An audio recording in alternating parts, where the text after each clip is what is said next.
Hello, and welcome to Dolphin's Dive, the weekly strategically minded Handelabra stream hosted by Logic Dolphin. Handelabra believes in civil rights for everyone and in being as inclusive as possible, so any comments or activity actively working against those goals are not welcome and will not be tolerated. You can follow us at Handelabra Games on Twitch and Handelabra on Twitter, Facebook, and YouTube. You can follow me personally at Logic Dolphin on Twitter, Twitch, YouTube, Discord, at pretty much any avenue. Sentinels of the Multiverse, Bottom of the Ninth, One Deck Dungeon, Aeon's End, and Spirit Island are all available on Steam, iOS, and Android devices, and you can find more information on those games at Handelabra.com. So, welcome to part 2, and probably a very short part 2, of the OblivAeon game from last week. For those of you that didn't watch it last week, weren't here last week, not sure what's going on, we played an OblivAeon match with custom heroes, and my general MO is to hit random for decks and whatnot, and so one of the environments that was selected was the, oh, I guess I can't just click on that. One of the environments selected was Birchwood, Massachusetts. And this is, I believe, there's case files on it. I don't remember which expansion it, or which workshop it is in particular, but, you can see it's in Battle Zone 1, and we've been largely focused in Battle Zone 2. And yeah, so stuff's been going on over here. I think, yeah, it was Yves Lassen was the problem. Here on audio, says John. So last time, Yves Lassen came out and then said, then if this card is 3 or more HP, the player with the fewest cards in hand may draw a card.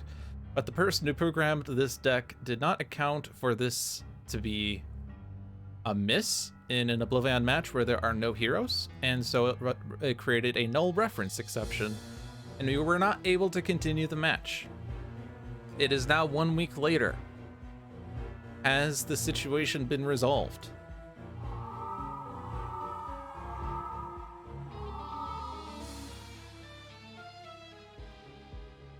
Yes, it has. So now we continue on with our losing situation. Yeah, I'll be playing the Nexus of the whole environment. The waiting music's always Spirit Island, because I don't change it. Someone did once speculate that I probably should... Not speculate. Someone once posited that I should probably change the music based on what game I'm playing, but that's a lot of effort for little return. Alright, so this is the Scion play. So, yeah, it's just damage and card. So this is destroy one non-target environment card. I think that might have already happened. Yeah, so we're teetering on the edge of defeat here because there are no more set-aside environment. Or no, there's one set-aside environment. Yeah, that's the problem. There's one set-aside environment, but we're losing the game. We're losing environment to devastation tokens, and we're losing to the countdown. So we're kind of trying to utilize Faultless here to win. The defeat OblivAeon, that is. OblivAeon moves to the other battle zone and then blows up that environment, and then we somehow deal with the fact that we still have a million devastation tokens, minus 12 to deal with. OblivAeon card or Scion card? So what happens? It might have to be an OblivAeon card because Scion card could move OblivAeon. If OblivAeon is here, move OblivAeon to the other battle zone. That's a 1 in 10 that happens. But OblivAeon cards... Well, this is also bad, moving heroes to the other battle zone.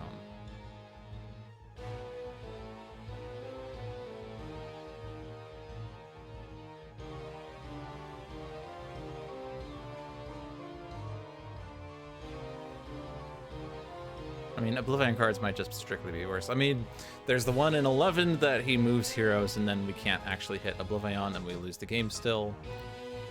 And there's the, also 1 in 11 that the countdown moves 1 space down and we lose an environment prematurely. And we also don't get, like, the bonuses from this. We would remove 1 devastation token and each player draws a card, which isn't super vital. So I guess it's the 1 in 10. We have to go for the 1 in 10 here. But what's the worst that can happen? We do play that card, so Aeon Men get played. That one doesn't really matter. Does Scholar have Flesh to Iron? He does. His Shard isn't active. He does have Flesh to Iron. Yeah, the intent is that we somehow get Mecha Knight and OblivAeon Shard next turn and somehow win the game by the... that's kind of where we are. Those aren't Scion cards. Uncertain Finality. This would... Lady of the Wood would be hit for 10 irreducible and would then be incapacitated and not destroyed. And that would also move Boss into this battle zone. Each hero target 2, 2, and 2. Does Lady have a -1? Yeah.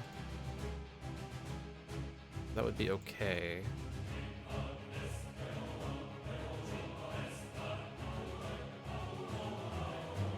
Yeah, still the 1 in 10 that OblivAeon changes battle zones on us.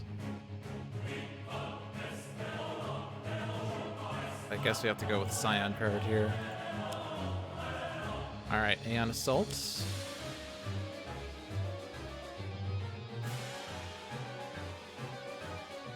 Whew, okay. We made it to the Scion turn. Oh, there's a 1 in 9 now that he still moves OblivAeon. Just the play phase. Oh, it's another Aeon Assault. Okay. Okay. That doesn't flip Aeon Master, right? Whew, man. That was a lot of pressure. Now we're at the point where Faultless gives us powers.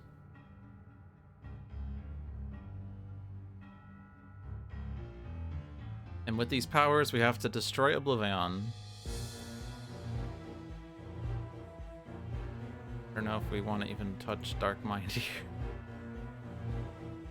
Hero with the highest is Scholar with a -2, so that's fine. The only thing that would be like if there's destruction of some sort. But, my gosh.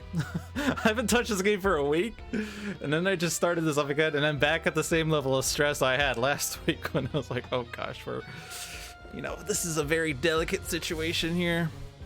Now, unfortunately, Impact's power is useless, because Impact does not have an ongoing card in play, because Impact put out T-Rex Bot.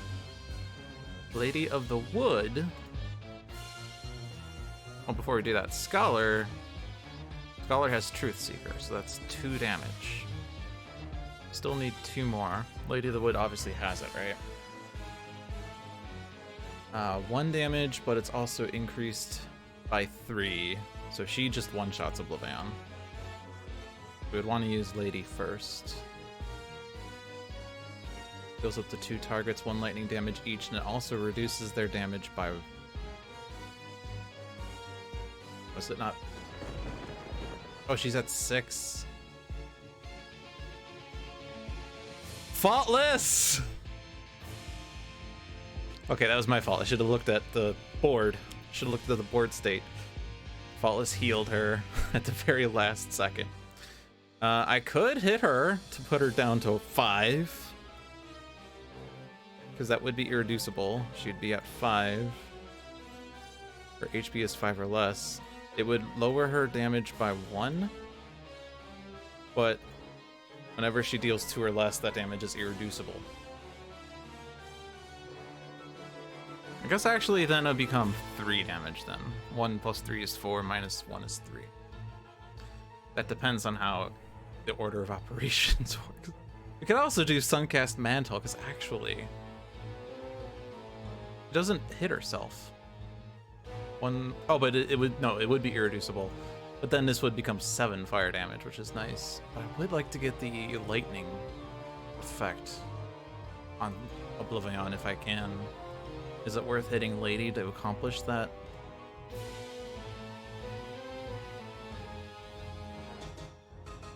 Still have Empyrean going off, which is just discard a card, and then Dark Mind goes off, which is only going to hit Scholar and Impact, and then the Aeon Men go off,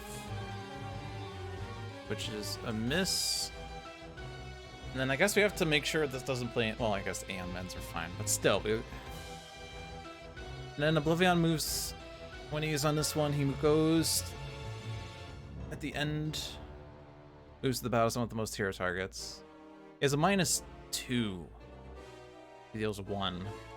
Light of Streets does increase it by 1 though, but it doesn't kill any of the Aeon Men, so I don't have to hit an Aeon Man to prevent.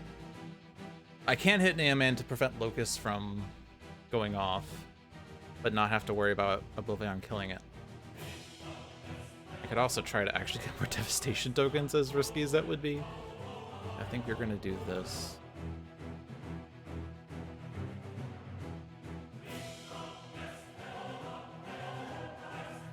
Lighted Streets makes it 2. Oops.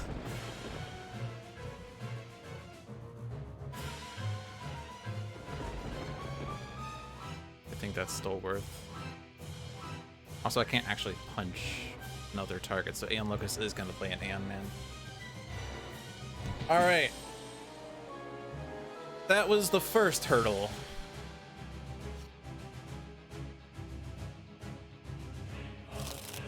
"16 devastation tokens are left, except it's going to be 17 as soon as he changes battle zones. And then he's going to move back at the end of his turn, which will make it 18, but he'll have removed 12, so it's actually 6. And then Impact again, but Impact doesn't have any cards in play other than T-Rex bot, so that doesn't work. Okay, so this is discard a card or destroy one of their non-character cards. Man, get out of the way would be really nice here with OblivAeon Shard. 14 minutes in and already phase 3. Wait, 14 minutes in and we're already in phase 3? Welcome to the continuation of last week's OblivAeon match, now without bugs.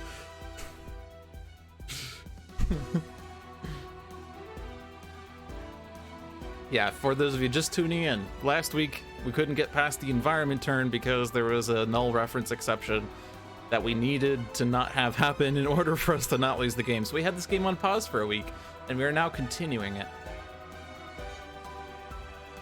I'm guessing it's just gonna be Impact, because Impact has the least impact.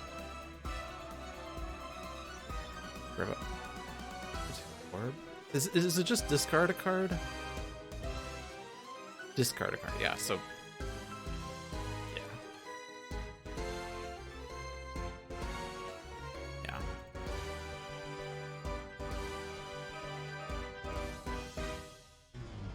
Like... We played ongoing, destroy the ongoing, and then play and draw is our intention, so we... Oh, this also plays off of it. I guess I could have played Accelerated Collision and T-Rex bot or something, but... Unless I just drew it. I'm not sure. There was a whole week ago that we had an impact turn.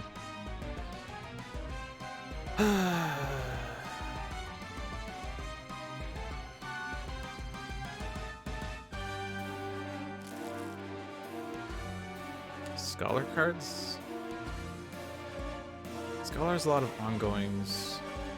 But the thing is, whenever a hero ongoing card is revealed, put it under this card. Discard any non-ongoings, deal 4 damage for each non-ongoing revealed. So we kind of want and don't want ongoings. I'm kind of fine with letting Scholar do this. Like, how do you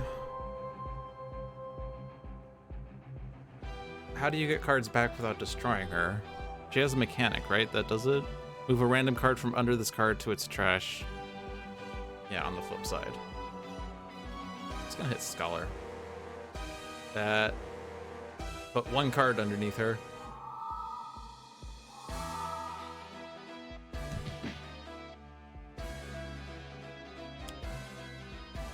Locust plays Anthrall. T-Rex bot goes off. Not gonna kill anything. It is gonna set Empyrean off though. And that's gonna be another round of damage. Also high Ian Man number 5.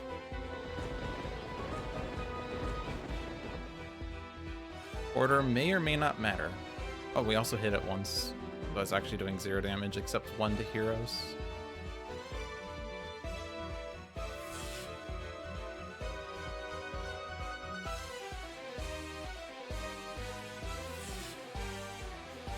The T-Rex bot goes off. T-Rex bot was successfully hit 3 times, maybe even again. No, never lucky.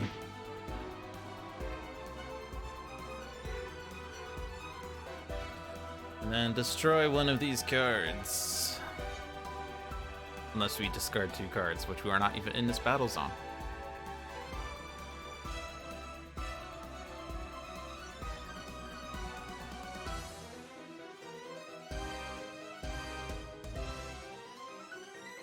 So I think the trick of this environment was that these have positive effects and negative effects.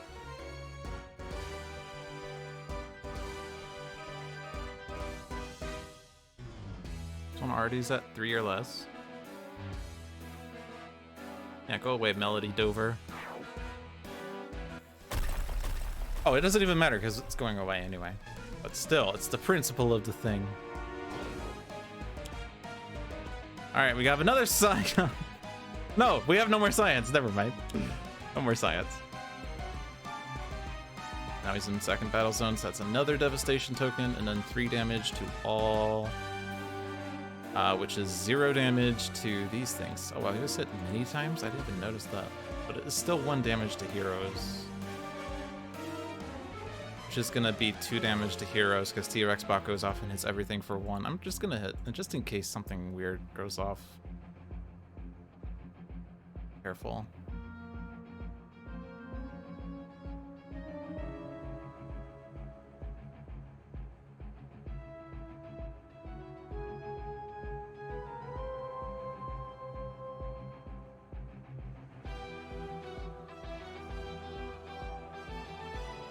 Because I don't want him hitting Aeon Men.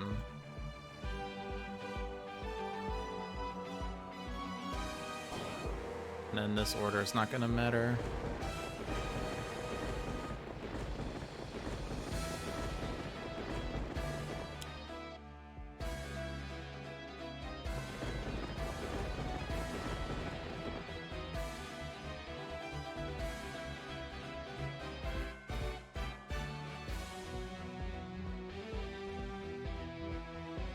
Whew.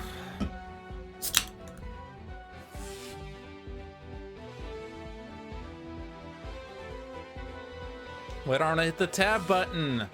Hit the tab button! It's because it's early in the stream for once.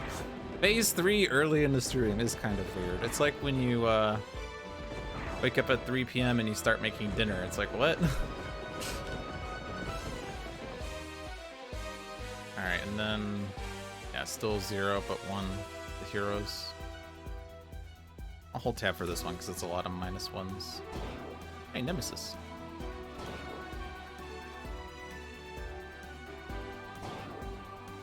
Okay, so we survived that. That's the good news. Stay here. Regain Mechanite. Discard to keep Flesh to Iron. Yeah, because it will probably keep Scholar alive. Discard to keep... yeah, keep both of these. Wand Plague get out of the way. Can't do it this turn, but we could probably do it somewhere else. Not that way, that's for sure. Was there a power use there? No?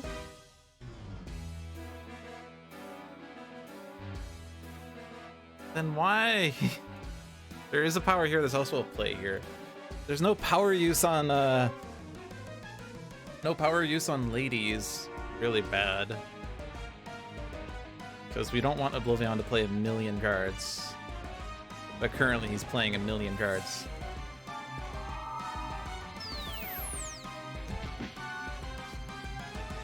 Expect the worst is good. That keeps him alive through the OblivAeon shard. And this doesn't hit This only hits 2 heroes, so it's going to add 1 devastation token. That's fine. And it hits T-Rex bot, which hits Scholar with Empyrean. So Scholar is taking a bit of a beating here.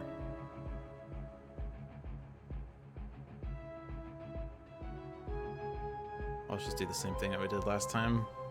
Hit the Aeonman first, just in case there's some weird plus effect that happens later, which isn't going to happen, but, you know, it's the principle of the thing. And then T-Rex bot. And then he goes off.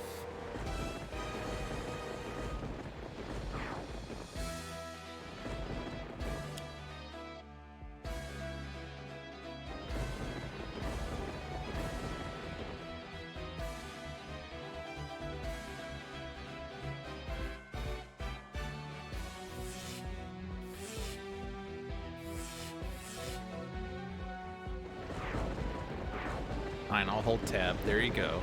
You can be happy now.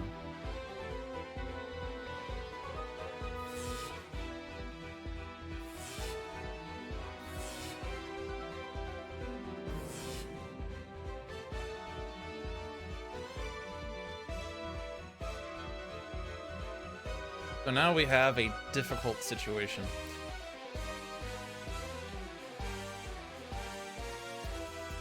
If I stay in this battle zone, OblivAeon gets a card play, potentially killing Scholar.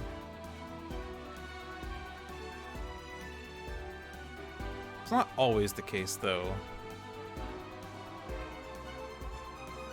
Like, Summon Scion would be a dead play, except for 2 Aeonmen. And how much damage did Scholar ultimately take that turn? Quite a bit, actually. So if he does this again, that was 3 + 7 - 2, so it was 8 damage to Scholar, and then an Empyrean damage that was 1 + 7 - 2, so yeah, that would kill Scholar.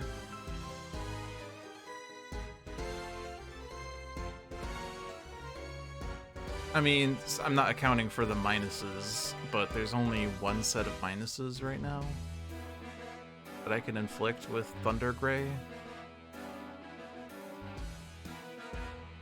And that's not going to save Scholar. Especially because I hit Empyrean and then Empyrean hits Scholar. And not T-Rex bot, which is annoying. Can I... Would there be a reason to kill Empyrean? Oh, I can't kill Empyrean, actually, because that puts him on this side. And I killed Darkmind. There is an alchemical redirection. Okay, let's not kill Darkmind.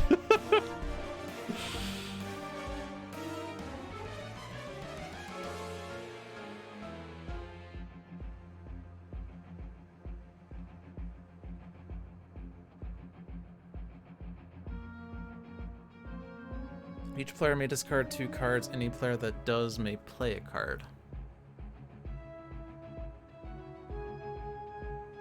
Fortunately, Scholar has exactly 2, and Lady of the Wood has exactly 2, so it'd just be impact discarding 2 to play a card.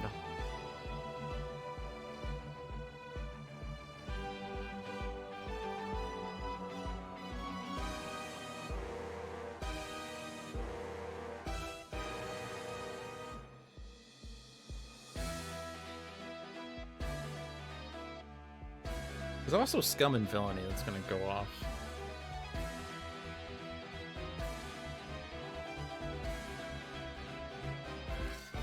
It might just be we don't leave Lady here, we move Lady.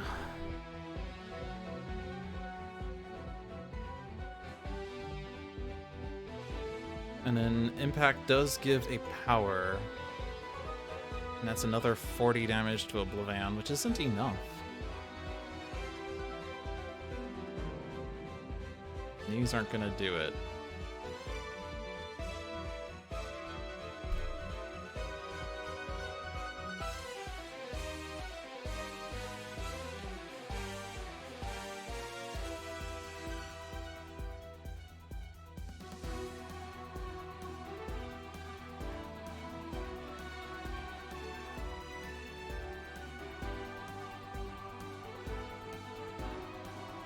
I can't hit Scholar for 3+7/+7, right? This is damage dealt 2 and by. Yeah. It's also +1 because of Blighted Streets. That's another thing to bear in mind. I could put a -1, but it's just negating this +1.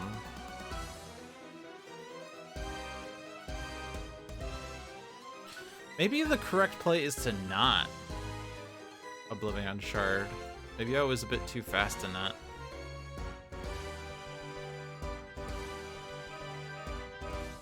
Let's entertain that notion for a second. Let's go back here. We know future knowledge a little bit, but let's just... Actually, it'd be the start of turn. Because we're not in a rush here, because our timer's at 5, our devastations are at 6. Like, we very well could just move to Battle Zone 1, can't we?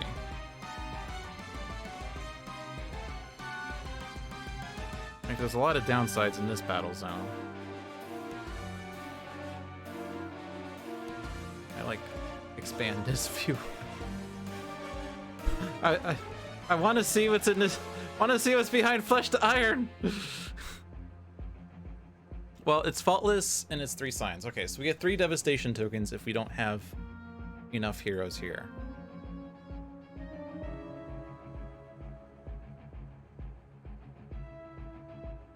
It might be better to move to Battle Zone 1. Just, like, we get 3 more devastation tokens, but that powers up OblivAeon Shard. Master flips, but we're not in this battle zone to care. OblivAeon destroys the Aeon Man here with the lowest HP, which... Yeah, that's the way of looking at cards, isn't it? Adds a devastation token, which powers up OblivAeon Shard. The downside, and the massive downside... Oh no, this only hits Scholar. Okay. But we don't give OblivAeon 3 plays. We pause the clock. And then I don't have to discard for OblivAeon Shard, so I can potentially play a card off of Lady anyway. Yeah, let's do that. Even with the future knowledge aside, I should have considered this. I kind of rushed into thinking I need to kill OblivAeon this round, but that was the incorrect thought. Because we've been so used to this, you know, pedal to the metal game that we forgot that we're not in that situation right now. We still need to take Mecha Knight. Well, we don't need to take Mecha Knight.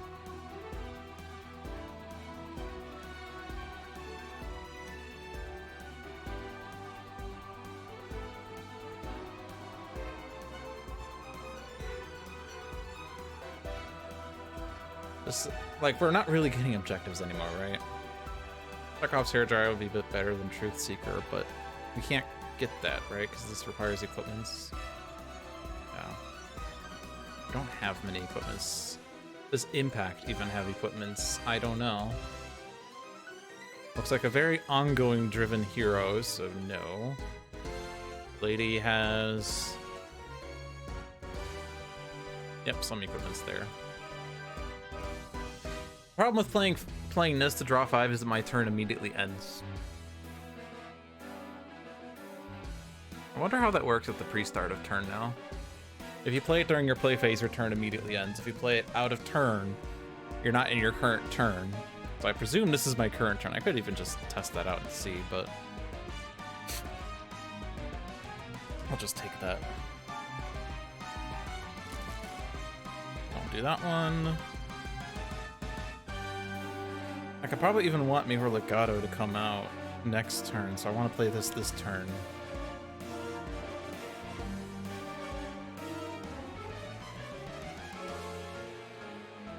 So yeah, obviously this is going after Scholar right now.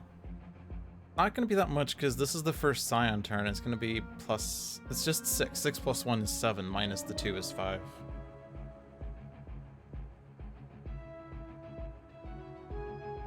But there's... I could use this to kill Aeon Vassal.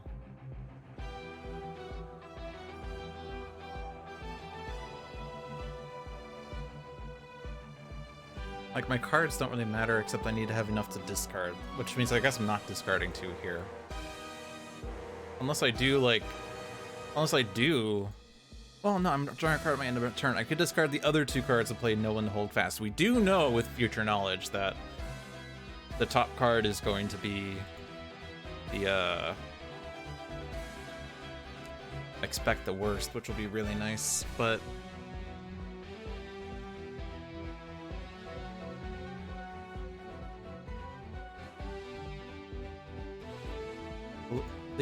oh no, 2 or less damage is irreducible. Is that going to happen? I don't know. No, it's gonna be 1+3, right? Sorry, I'm trying to think if we could put a -1 on the thing, but it has to be damage dealt this way, right? Whenever lady deals lightning damage, yeah.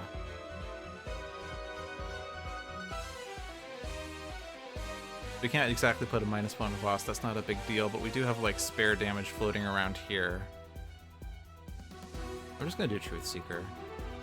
3 spare damage, or 3 lost damage for another card, which potentially funds OblivAeon Shard.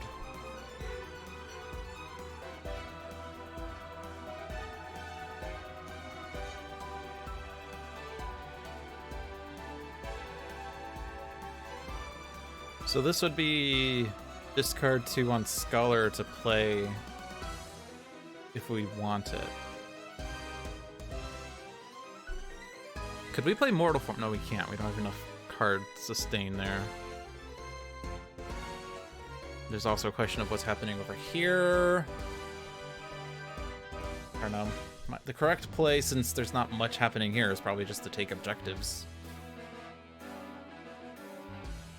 Like, these are known entities, but there are some other objectives here that can be nice, but there's also, like, they're just gonna get in the way, aren't they? There could be distractions, and we're not in distraction time.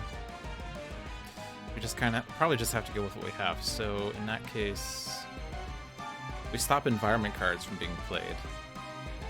Surviving next turn environment cards cannot be played. So like, what are bad environment things, I guess?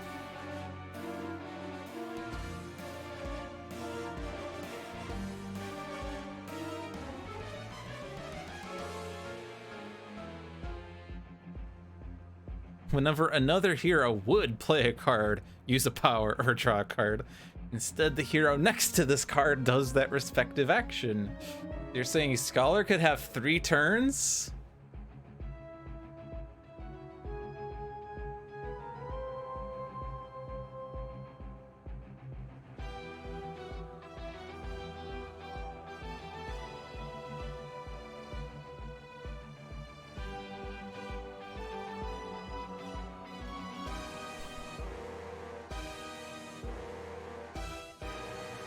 All of them, Jesus.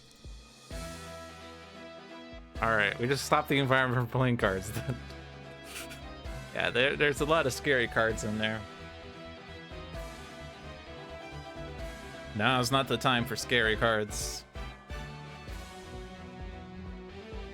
Alright.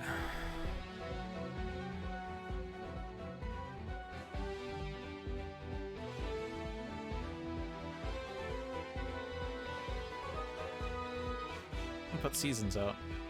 Just why not?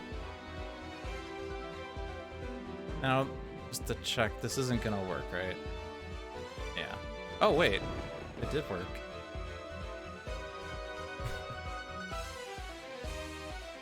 Whenever lady deals 2 or less damage, does -4 count as damage? That seems like a bug. I kind of want to let that happen anyway, because it's funny, but I think that's a bug, right? Because T-Rex bot says, for instance, whenever this card is dealt damage, whenever Lady Wood deals 2 or less damage. So no damage wasn't actually dealt, so that's incorrect. It's funny, and I like it, but it's incorrect.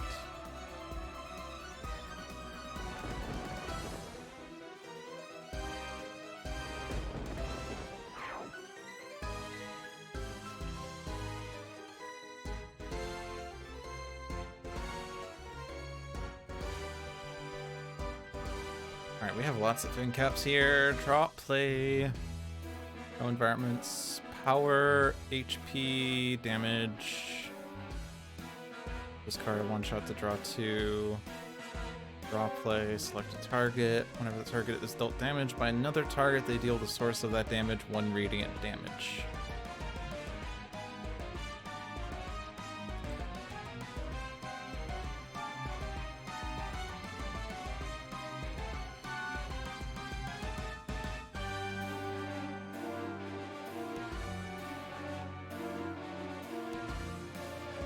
If -4 damage can't be reduced, can it still be increased to 0?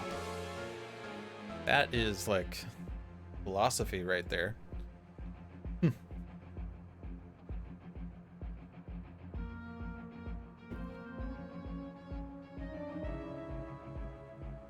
But I don't know. It ultimately comes down to like whoever coded this, or rather, I guess what the cauldron actually kind of intends. But I don't know that saying -4 damage counts as damage and is therefore irreducible now, or -2 or whatever. Because, like, what actually happened was that it's like, oh, now it's all of a sudden irreducible, so we're not going to reduce the 6 anymore, we're going to undo that. It's like, what came first, the chicken or the egg? If we reduce it by 6, you're not dealing damage, but if you're not dealing, or if you reduce it by 6, you're dealing less than 2, but if you're dealing less than 2, it's irreducible, but if it's irreducible, it's more than 2, so it's not irreducible. So now it's reduced to -2, but now it's reduced, so it's, you know.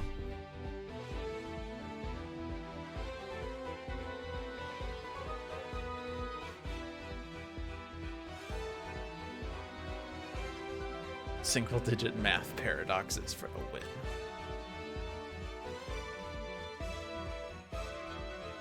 I guess by killing the Aeon Man, this is actually playing another Aeon Man. Do I care? I don't think I do. Does... Oh yeah, Gravitic Orb on boss?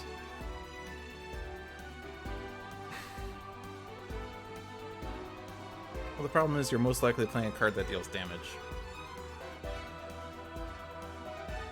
Yeah. This one, yeah, that also deals damage. This doesn't deal damage. And that's it. Yeah. Like, if we could prevent the 8 damage, that would be totally cool to play Gravitic Orb, but...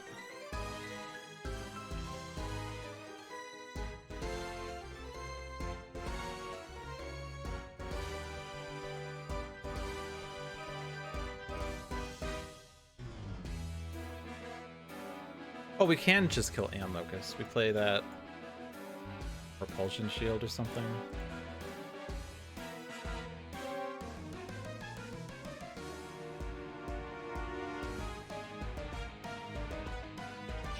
Trying to work out if I can, like, get Mortal Farm in place somehow. I think I can.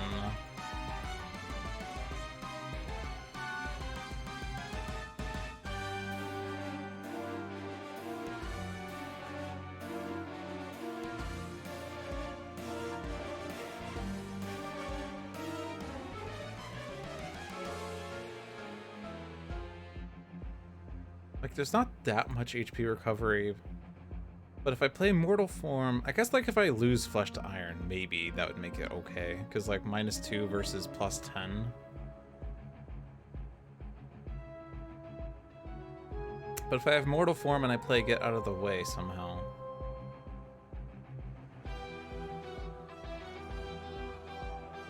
Not really gonna matter too much, because there's not gonna be that many targets. But that would mean I regain, like, presumably if I kill Aeon Locust and I only hit 2 targets, that's 2 HP, but plus the presumed 10.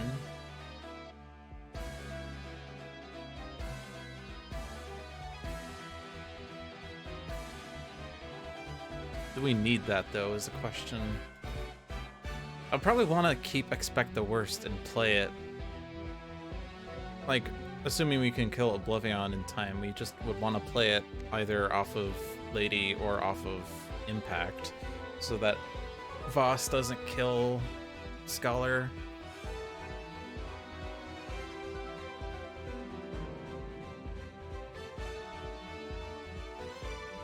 Drawing 5 gets you the card that summons forms? Maybe. Yeah, actually, no, yeah, if I do that, but...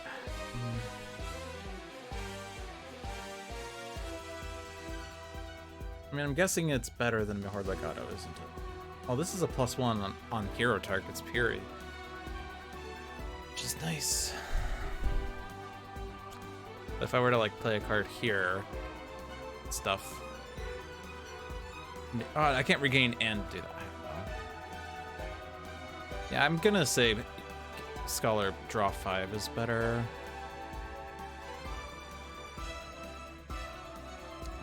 But one thing I am worrying about now is that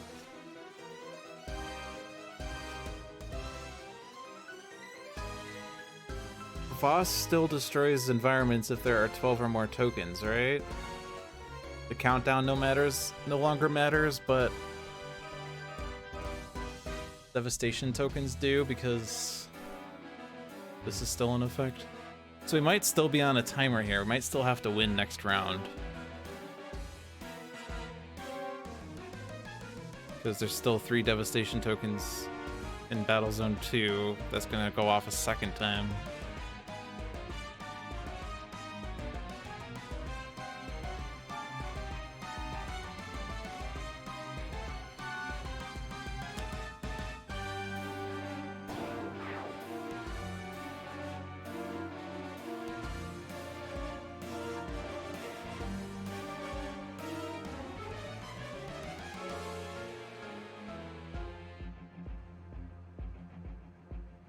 I don't know if it makes sense to block Voss here, because I think there's a small chance it he doesn't hit Scholar.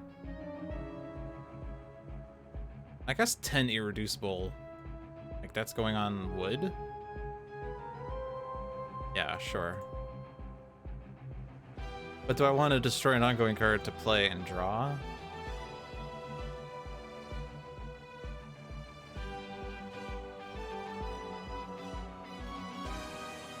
The -1 that really matters.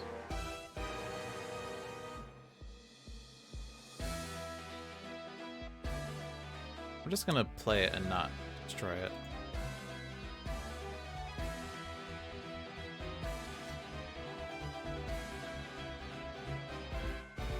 Hey, that does go out. Nice.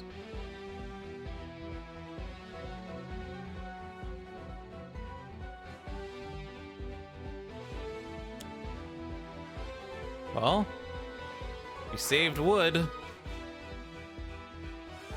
Or lady. We saved lady/wood.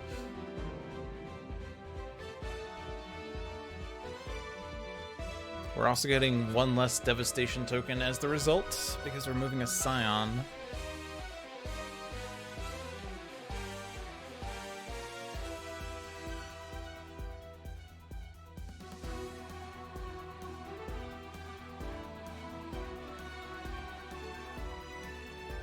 These Aeon aren't necessarily getting destroyed by OblivAeon, but this one could play multiples and stuff. But it actually would power up, get out of the way, for instance. Oh hey, we also have Don't Dismiss Anything. And hi, Mortal Forms to Energy. I didn't even look at the draws, actually. Oh my gosh. And Proverbs and Axioms. Unfortunately, I drew all the Mortal Forms, so I can't keep moving ever to get them in play. That's sad.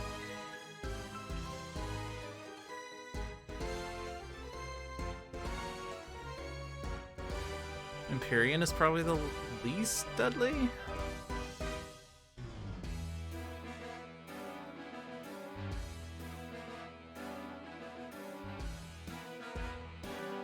Especially because we could kill him and get a power if we can do enough damage for that.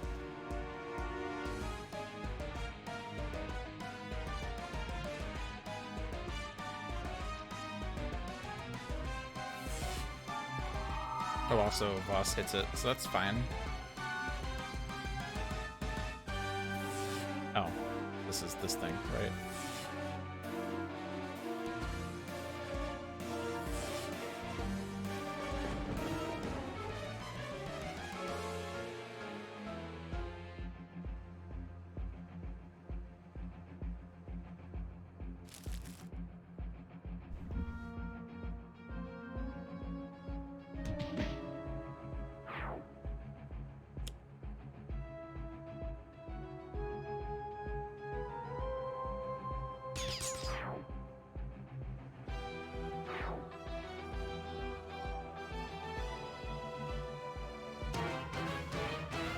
Unleash.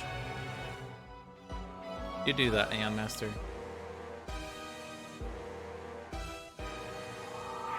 Bye, Faultless.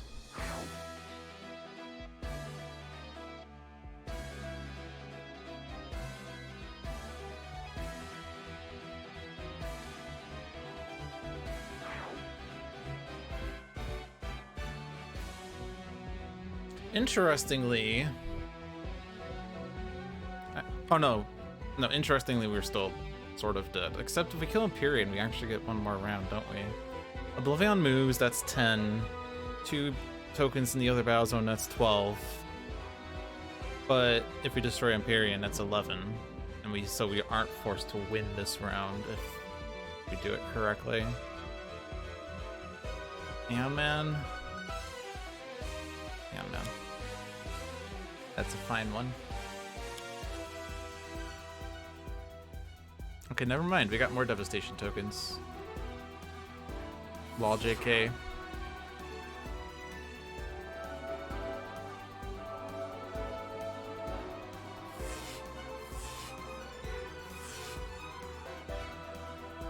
Order probably mattered.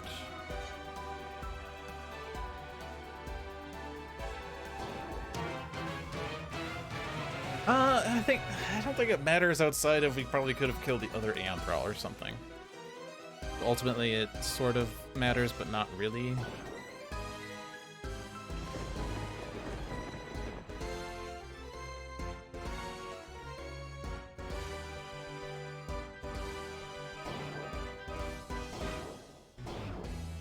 So 13 tokens. Oh boy.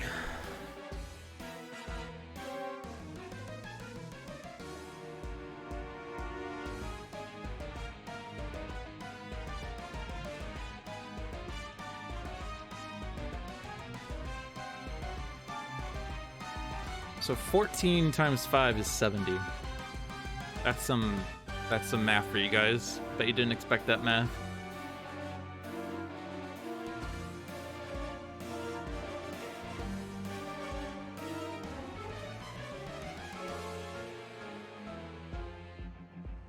This actually kills Empyrean. Killing Empyrean.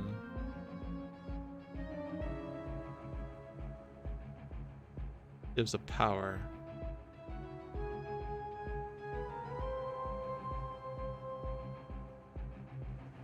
Does also remove a devastation token. Do we get card play here? Yeah, we do have a card play here.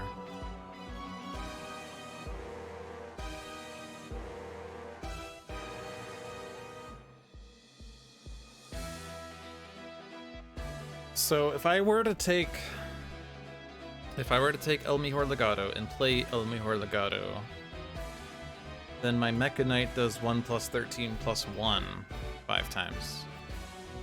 That's 75 damage. It's not enough. OblivAeon gets a card and probably wrecks us, or at least Scholar.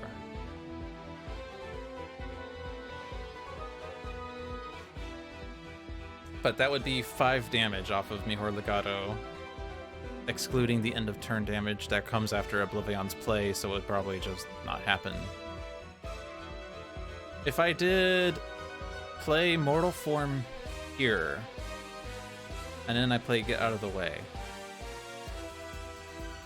and obviously order it so I hit OblivAeon first, that's 14 damage to OblivAeon. It hits Voss for 1. It kills Empyrean.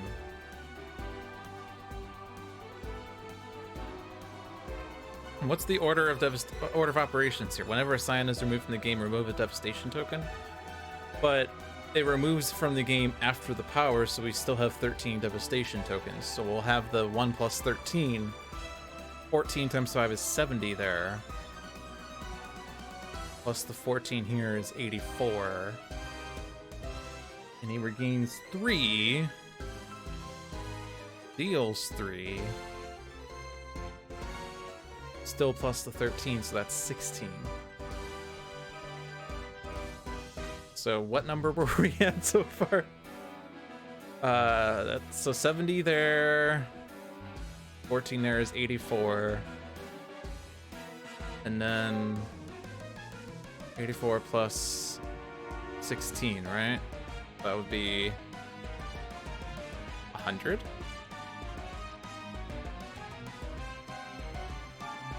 But we also get other powers. So like Lady gets to being OblivAeon.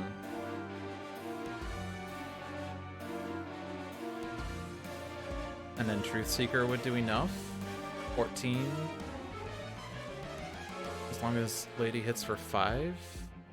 Can Lady hit for 5? I don't know if she can.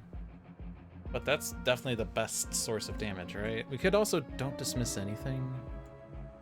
What if we Proverbs and Axiom? No, that doesn't help. 3 plus 13 plus 13 kills Scholar. Even with the -2.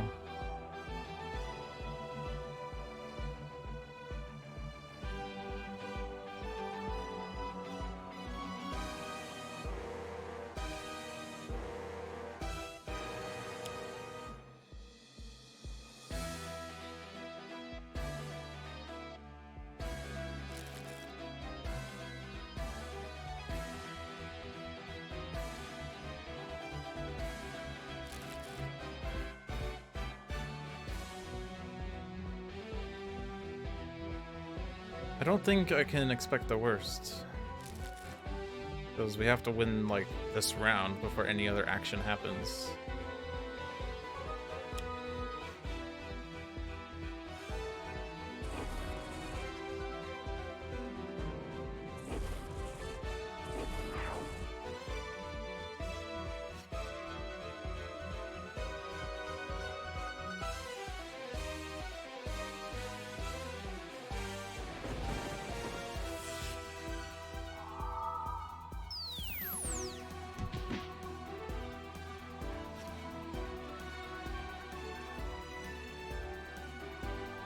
This gives me a season and a card play.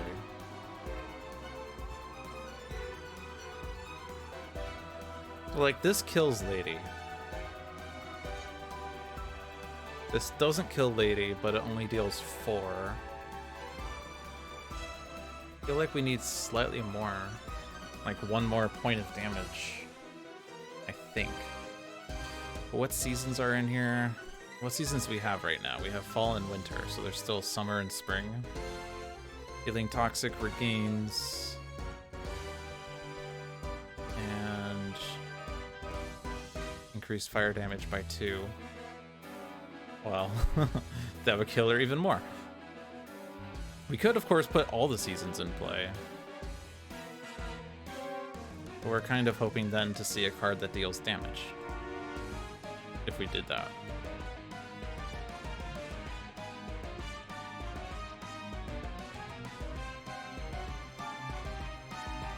Let's see how much we're off by before we have to do something more.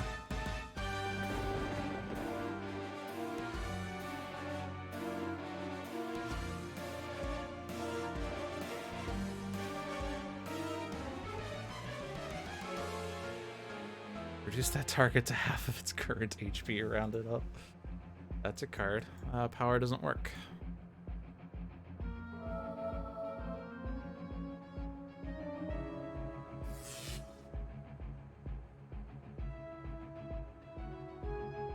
Yeah, we're off by 2. So.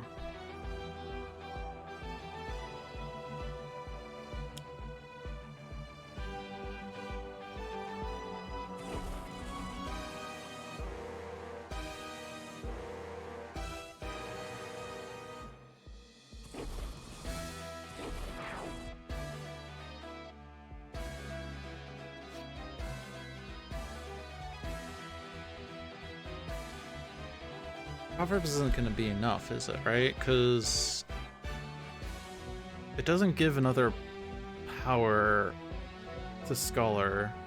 It doesn't give an extra damage instance off of Scholar. So no, I don't. The only other play would be don't dismiss anything for a risky play.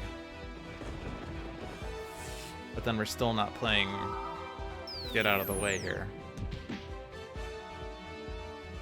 Kind of have to chance here that Scholar doesn't die. Unless we just go this route. But yeah, no, -1, like it doesn't matter if I do Thunder Gray on Lady's turn or not, I don't think.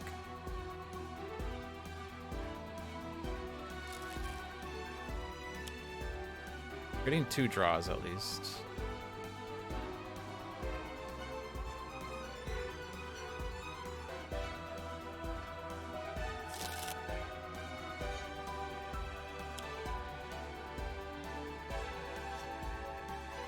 We're getting 3 draws at least.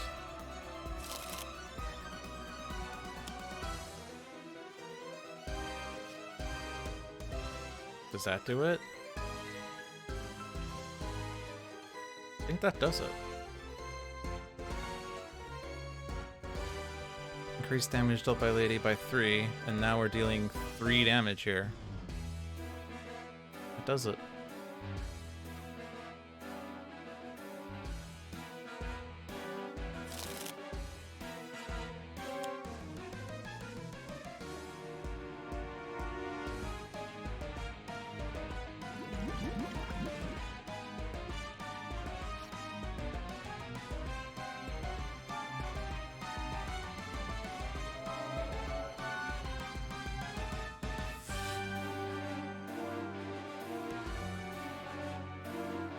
All right, got lucky.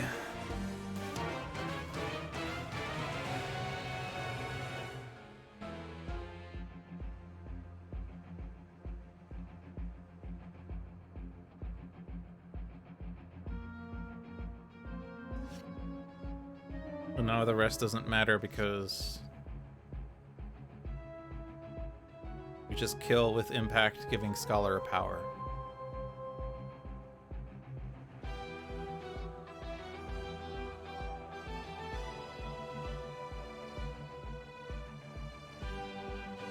Could also give card play, but that's not gonna win it.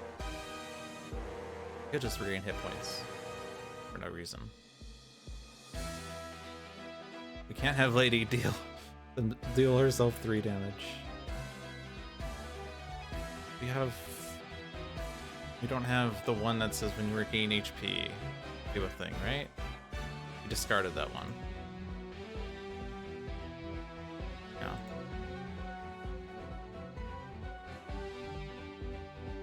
We just win, right?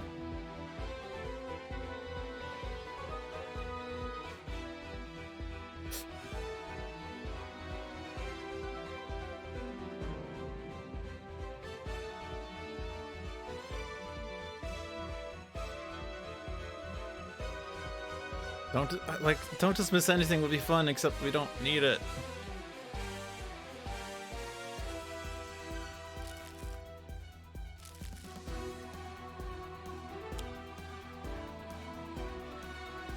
And it could also be really scary, is the other thing. It could also kill Scholar.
All right. That was unlikely, but we pulled it off.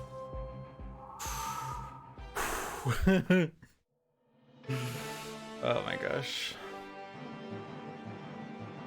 We did it! We saved the multiverse after a 1 week break!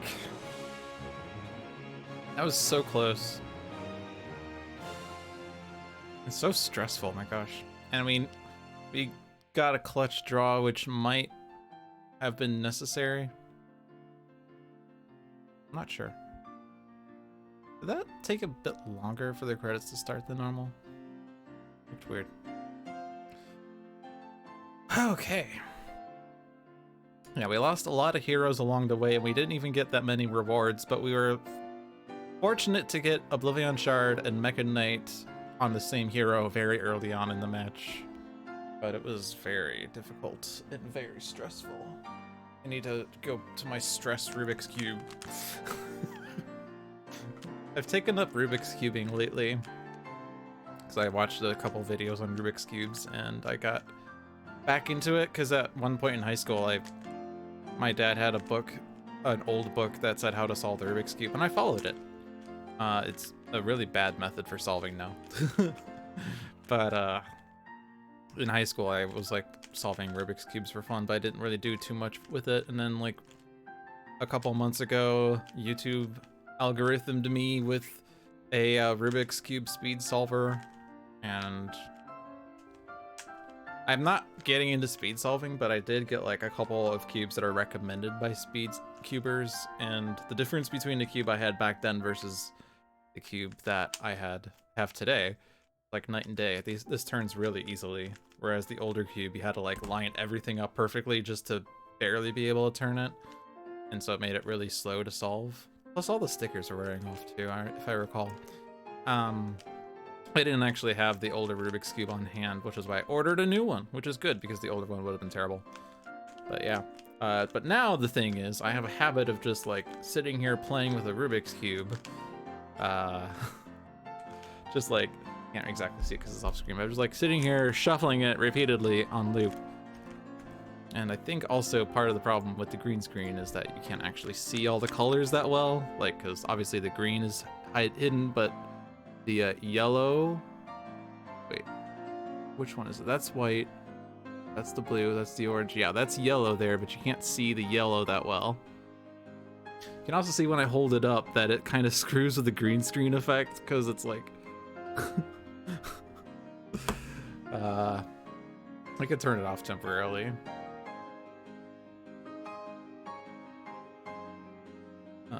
Bam. Yeah, you can see this is how the Rubik's Cube normally looks. But yeah, I just sit here like shuffling this on loop just because it's so fun to just do it. Like this is me like with anytime I'm sitting here idly thinking about something now. So I call it my stress cube. It's like a stress ball where you grab it when you're like, you know, doing stuff. Or, you know, like the fidget spinners from forever ago. Like not 2 years ago, it was even before that. 2 years ago was when the pandemic started. So. Anyway. You're past the credits now. Oh, there's a music volume thing here. I guess if you put your mouse over it, you can change the music volume or something. Cool. I guess for the people that turned off the music and want to hear music now. Cool. And I guess there's also an X so you could skip the credits. Maybe that was always there and I never noticed it because I never clicked in and out of the window before. We had 11 incaps. We lost 3 environments. That's how close we were. We had 11 devastation tokens, and Scion turn 2 would have added 2, so we would have lost devastation tokens. We defeated 7 Scions plus Voss. Well, Voss technically wasn't defeated, but like destroying Voss or defeating Voss would mean you don't have the extra phase of the OblivAeon fight. But there were 2 extra Scions that we did not eliminate. So yeah, it was a tough match, but we pulled it out. So put that down in the record books. Now, normally this is where I would say thanks for watching, because this was a 4-hour stream, but since this is part 2 of the OblivAeon match, it's actually the first hour of the stream. We've only been streaming for 1 hour and 5 minutes, so we can actually play more games. And I know that the one-shot this week is terrible. Because John was talking to me about how he wants to get all the remaining ultimates on one-shots, which is why this is Ultimate Showdown 1 out of 4. Infinitor exclaimed, "Hello, friends! Are you ready to have some fun?" The heroes steeled themselves for a battle unlike any they had seen before as the cosmic-powered madman continued unintelligibly. You see? All the advances are here! All the challenges are now! This one-shot requires Infernal Relics, Wrath of the Cosmos, Vengeance, and OblivAeon. Yeah, so it's Heroic Infinitor Ultimate versus Dark Visionary and Fugue State Parse and Freedom 5 Wraith and Curse of the Black Spot Capitan and Eternal Haka. And it looks like we are in Realm of Discord. And that's... I missed a couple of weeks. This was Handelabrathon week. This was last week with the OblivAeon. So we have a couple of one-shots that we're behind with as well, but might as well play this. This stream used to be where we play random games, but now we just play one-shots. I can barely resist the whispers of OblivAeon. You must help me, heroes! Hello, dearies. Let's go be heroes and save the multiverse. Right, so. Dark Visionary has Brain Burn, Decoy Projection, Mind Spike, and Precognition. Fugue State Parse has Data Mining, Impossible Shot, Quick Calculation, and Targeting Arrow. Freedom 5 Wraith has Impromptu Invention, Infrared Eyepiece, Micro-Targeting Computer, and Stun Bolt. Curse of the Black Spot La Comodora has Brig Teleporter, Combat Timing, Concordant Helm, and Timeless Treasure. And Eternal Haka has Haka of Restoration, Haka of Shielding, Taiaha, and Vitality Surge. We're playing Heroic Infinitor. So, remove all Crushing Cages from the game. Cards are revealed from the villain deck until 5 manifestations are revealed and put into play, and the other revealed cards are shuffled back into the villain deck. Gameplay. Manifestations are indestructible. Reduce damage dealt to manifestations by 1. If there are no manifestations in play, you win. Infinitor is a hero target. Increase damage dealt by Infinitor by 1. When Infinitor would be destroyed, he flips instead. Whenever a manifestation with 1 or fewer HP is dealt damage by Infinitor, it is placed under this card. At the end of the villain turn, Infinitor deals 1 manifestation 2 melee damage. And so the annoying part of this is that the challenge rule kind of makes it really difficult to get the manifestations out of play, because they have to have currently 1 or fewer HP when they are dealt damage, not after they are dealt damage. So the challenge rule says at the start of the villain turn, the top card of Infinitor's deck is revealed. If it is a manifestation, it is put into play. If not, it is shuffled back into Infinitor's deck, and each manifestation in play is restored to its maximum HP. And what that means is, before Infinitor does any damage, like off of a one-shot, to win the game, he gets to put a manifestation into play, which thereby prevents us from winning the game, unless he then plays a one-shot that damages it or something. But he also potentially restores manifestations to max HP. And if we reach the point where all the manifestations are in play and every card in Infinitor's deck is a one-shot, then they start off with max HP during the villain turn. So yeah, it's very difficult to get that challenge, to get manifestations under Infinitor this way. He does do damage, and manifestations have damage reduction, so the +1 negates the -1. But the advanced rule, increased damage dealt to Infinitor by 2, makes it so he's more easily to get incapped. And incapping Infinitor is kind of trash. Gameplay. When flipped to this side, Infinitor's maximum HP is 90, Infinitor is restored to 90 HP, all cards under this card are destroyed. Then, Infinitor deals each non-hero target X energy damage, and each hero target regains X HP, where X equals the number of cards destroyed this way. Whenever a manifestation would enter play, Infinitor gains 4 HP. When it enters play, it is destroyed. At the end of the villain turn, Infinitor deals each non-villain target 2 energy damage. Any target that dealt damage this way deals itself 2 irreducible psychic damage. Advanced, manifestations are indestructible, so the entering play, it is destroyed effect doesn't actually happen, so manifestations do linger. Challenge on this side is also different. Damage dealt by villain targets is irreducible and cannot be redirected, so we cannot prevent the Infinitor damage from happening.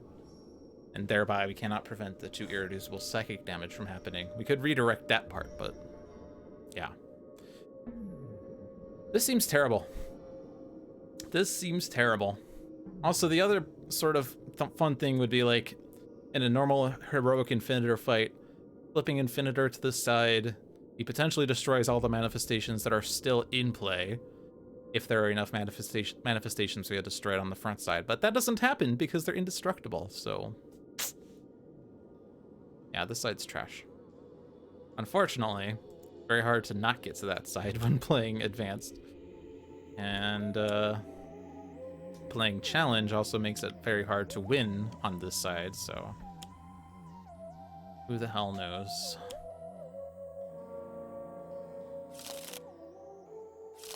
So it was a one-shot, and he played a Lambent Reaper. So Lambent Reapers are trash because they make the lowest targets lowester. So I don't know. Ocular Swarm doesn't do anything in this fight.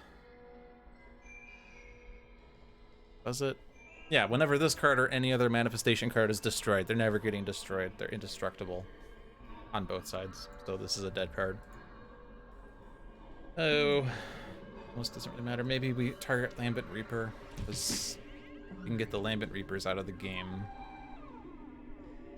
There's a chance that, like, Infinitor doesn't perish too soon.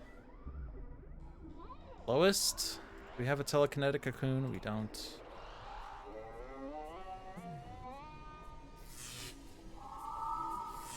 Potentially Visionary with a telekinetic cocoon can persist forever because Infinitor does not have ongoing destruction, but...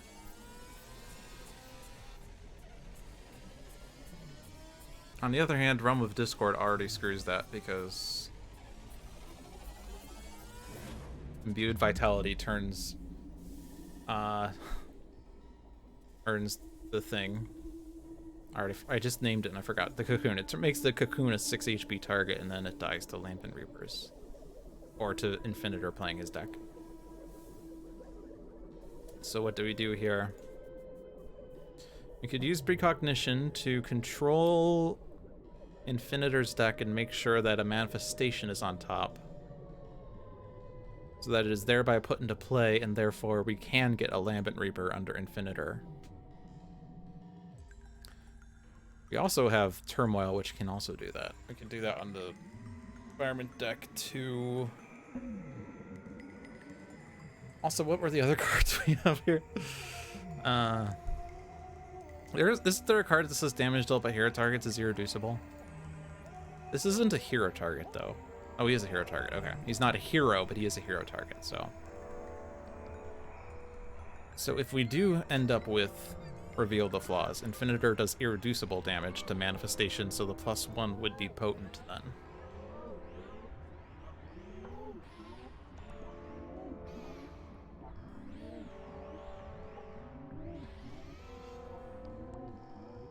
Does the,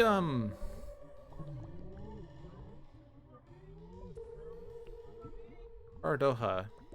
Yeah, that would increase Infinitor's damage as well. Can we give Infinitor enough pluses that when he does play a card that deals 1 damage to all targets, that it kills manifestations?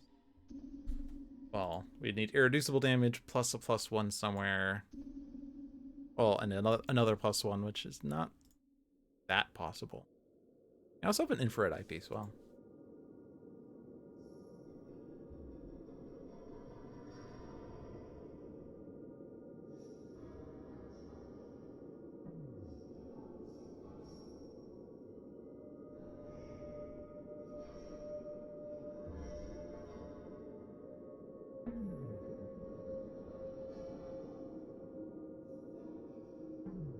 So part of the thing is we would like to know what the top 2 cards are and play around that.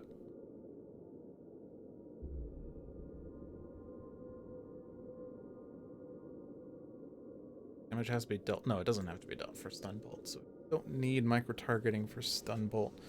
I'm thinking Impromptu would then go for Utility Belt, but that doesn't actually let you use 2 powers per se. It would let you, I guess, clandestine funding.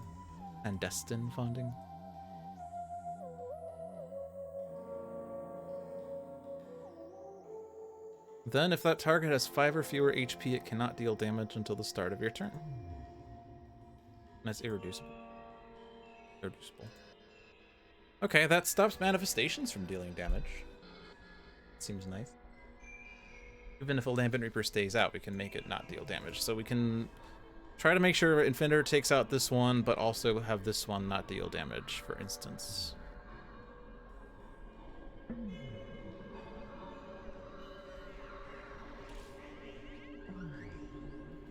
In which case we don't need to like stun bolt a Lambent Reaper then. Utility Bolt's probably still a good play. We have micro-targeting and stun bolt and infrared IPs. Like if those are our 2 powers, that's really good. Welcome to how I play, where I spend a million years on turn 1 and then turns 2 through 5 are fast. Now, Fugue State Parse, so bottom card play, and if it discards a card. So we can use quick calculation, I guess, because we're not doing the others just yet. So still kind of a question of what to play here, whether we do precog or not, and then try to control the environment otherwise. Like this, I guess we don't need infrared this turn, so let's do precog and control the environment as well. Manifestation, manifestation, and one shot. And we want a manifestation so that Lambent Reaper doesn't heal up. Is there a card that plays a villain card on the environment deck? I guess we can control it if there is one.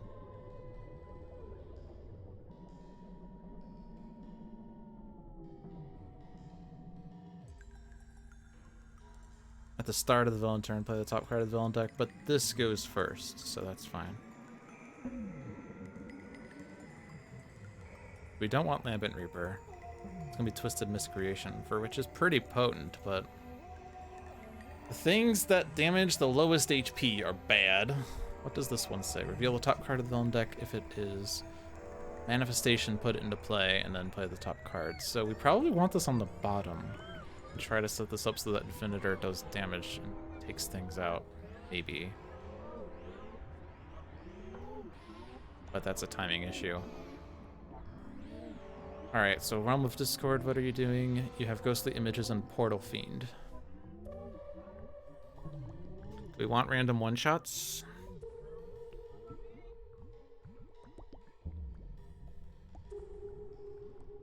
Not a one-shot, discard it and deal that hero 2 psychic. That's probably okay. Portal Fiend doesn't do anything just yet, but it is gonna hit heroes. But there aren't like terrible one-shots, right? The worst would be like Inventory Barrage here.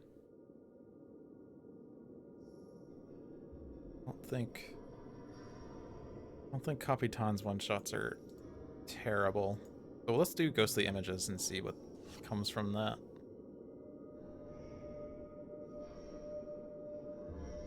Let's try this.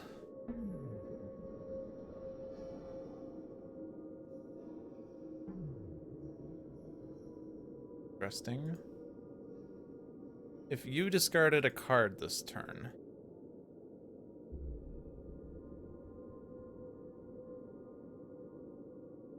so if we play Syntactic and discard one of these, then we should proc one other player plays.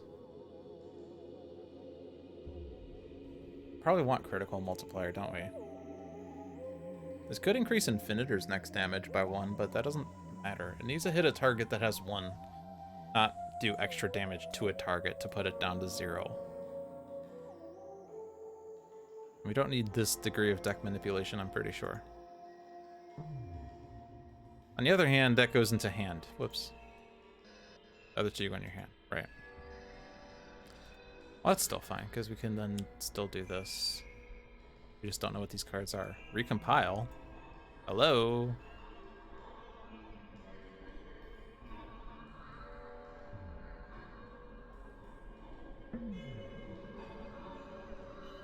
Buffer Overflow is interesting. Oh, but I want... Oh, I could still play this and discard my hand, right? I like discarding my hand with this, even if I have good cards, just because, But did I... Wait. Oh, discard up to 3 cards. I can only discard up to 3 cards. Oh, but this is... I can't rewind. Okay. I'm not discarding my hand. I should have read the card. I can discard up to 3 cards. That's okay. I discarded the good card, but I drew 6 cards. None of which are the good card. But we got Reveal the Flaws. Okay. I don't know that a +1 on a hero would actually do that much. The +1's their next damage. Like, having three critical multipliers in play is really strong, but having 1 is a bit meh. So bottom play... If we can get Twist the Ether on Infinitor, that would help a lot, because we can do extra damage to manifestations and less damage to heroes, and that is an extra source of +1 that we need or want. Well, it's the source of damage that we need, but not the source of damage that we deserve. Okay, well, that's not it.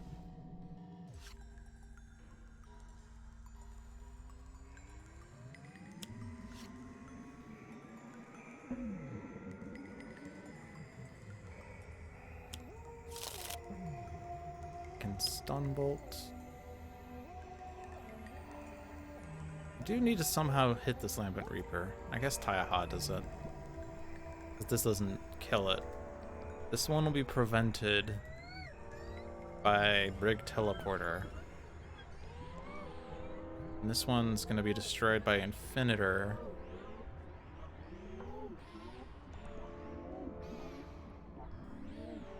So I guess we put it here, because that will reduce damage by, or will do a total reduction of 2 versus 1. Right? Mega computers, let's do this to draw on Visionary. Get us to just the Ether as soon as we can. Oh, this also deals damage. We don't need Taiaha.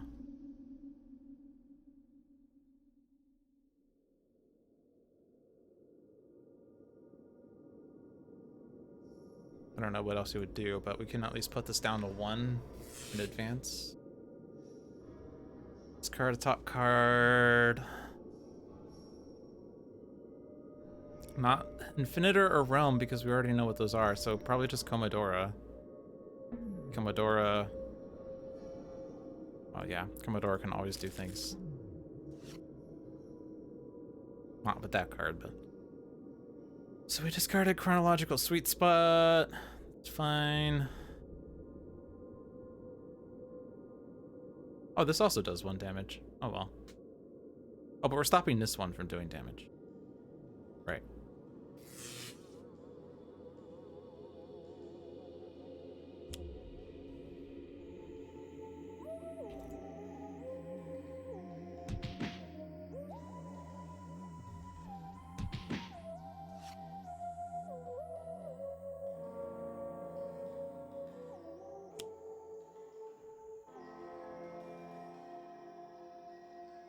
Does the order matter here?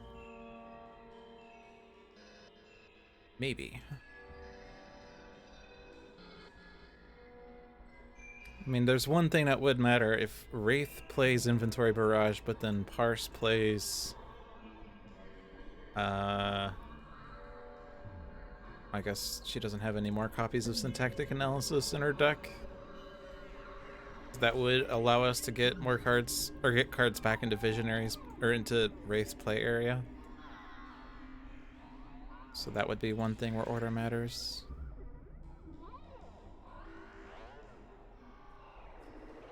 Shuffle 1 card from a trash into its deck, and put the top card of that deck into play. So we probably want Comodora to go last.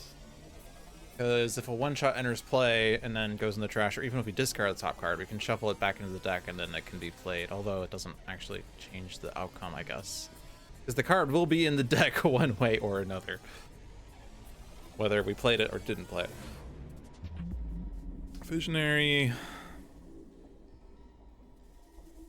doesn't have many one-shots. Those aren't, like, dangerous. Parse can give a power. You can play targeting arrow for extra damage to a target in case we do have damage afterwards. Maybe I do Parse first.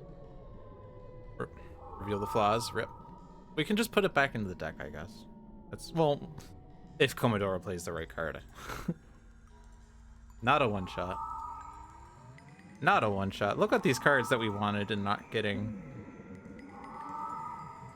Okay, well, we found a one-shot! Yay!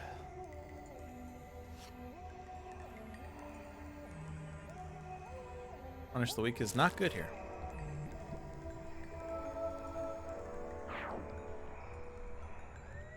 So we probably shouldn't have played the environment card because we lost some of the cards we wanted.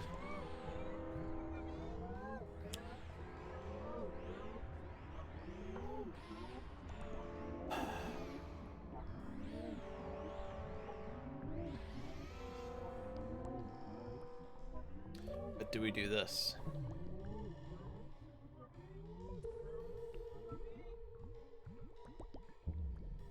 It's not going to destroy a target, because there are no targets in play. Thankfully, we didn't do decoy protection, but it does put Recalcitrant Hellion down to 1. It will already put a Lambent Reaper under it, and then the Recalcitrant Hellion can then be put under Infinitor.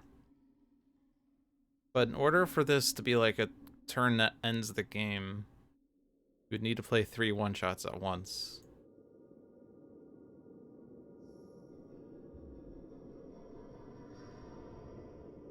I guess we play it and then we use Buffer Overflow to try to play another one-shot then.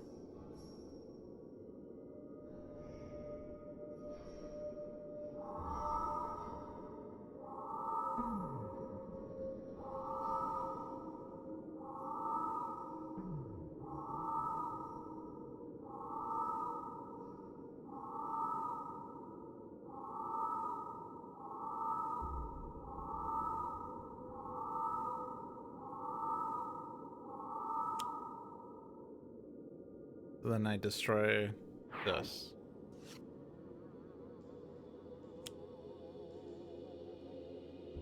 Well, that doesn't do damage. So that was a failure.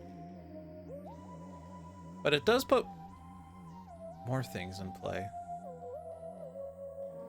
Well, not that helpful though. That plays a one-shot. It plays another card if no manifestation cards are revealed. Unfortunately, it did, so. Womp womp.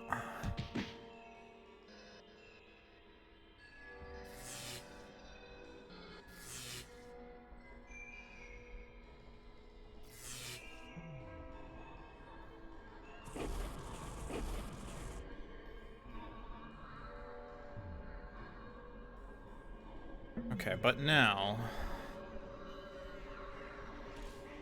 we know bottom card is Whispers, I think. Second from the bottom is Lambent Reaper. So there's 4 more one-shots and a Recalcitrant Hellion.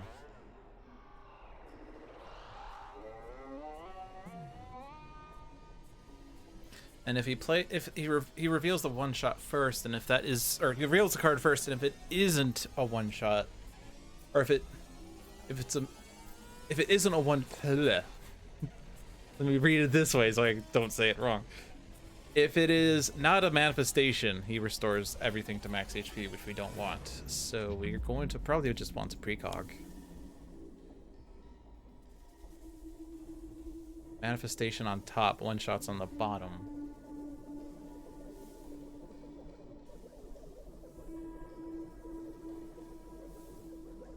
So now the order is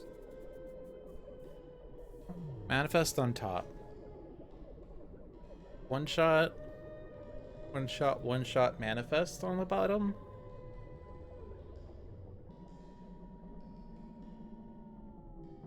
Five, 6, 7 cards. So there's 2 more cards in between.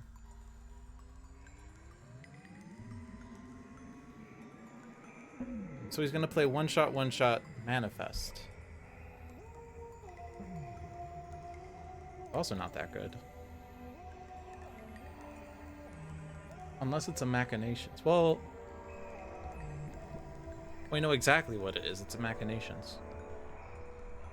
Or 2 Machinations.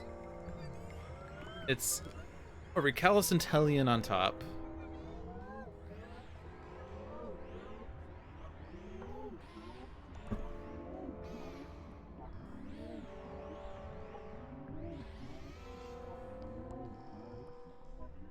Trying to think about where the other insanity is. All right, so bottom is Whispers. Card above it is Insanity or something, like one of those two in that order. And above that is a Lampent Reaper. Okay, so no, we did put 2 cards underneath it. It was a one shot. It was it another Insanity or was it Machinations? It doesn't really matter. It kind of matters, but I don't know.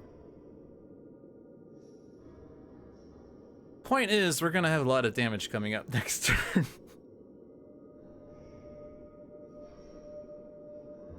And we don't exactly have the damage on Infinitor like we want it to. Like, if we could put a +1 on Infinitor, I'd be so happy right now, but I don't. Oh, but I have revealed the flaws. Okay, so in that case, it's probably just fine then. Damage dealt by heroes is irreducible. As long as he deals 1 damage twice, we win. We'll just control the environment again. Imbued Vitality, for instance, is incorrect. But Claustrophobic Delusion is also incorrect. Alright, Imbued Vitality is better because we need to not have the manifestation with negative HP to not be immune to damage, and everyone else is.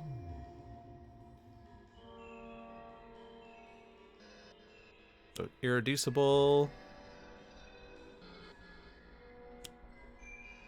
Irreducible. Any way you want it, that's the way you need it. Any way you want it.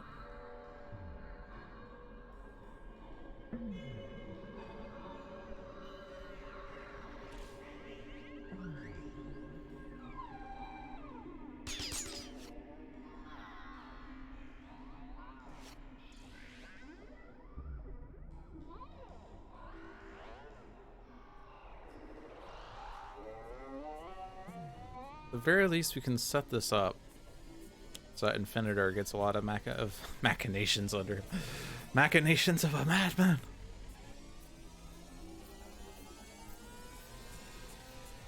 So Taiha here. Guess we'll just do it like this.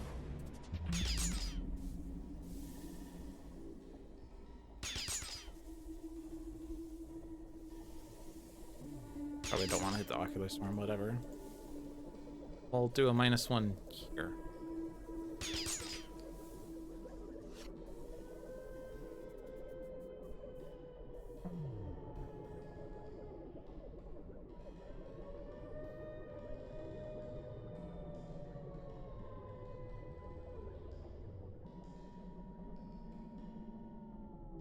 I'm gonna give the draw to Comodora.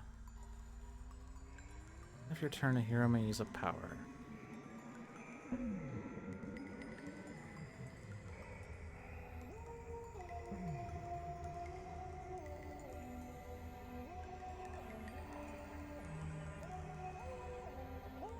Just gonna do Concordant Helm, I think.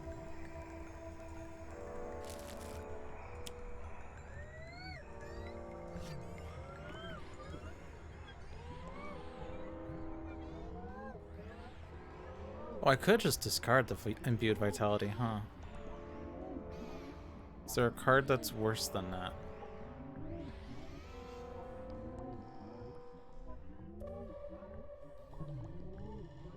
Doesn't hit Infinitor. That's the good news. Like, that's on the bottom. That hits Infinitor for... Or no, there's... Oh, it deals 2 to the 5. And that's 5, yeah, so...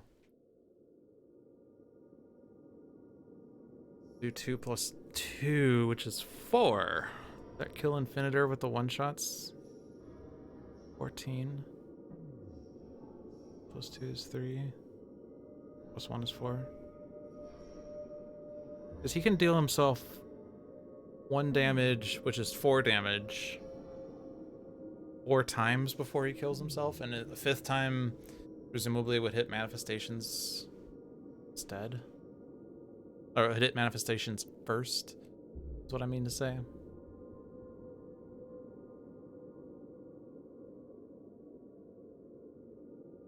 I guess time flies would be actively bad.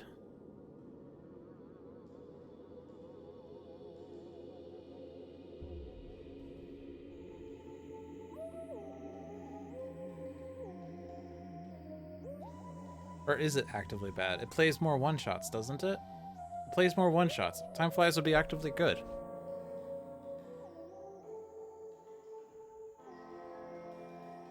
And then that doesn't kill us. That doesn't... Well, it makes manifestations heal.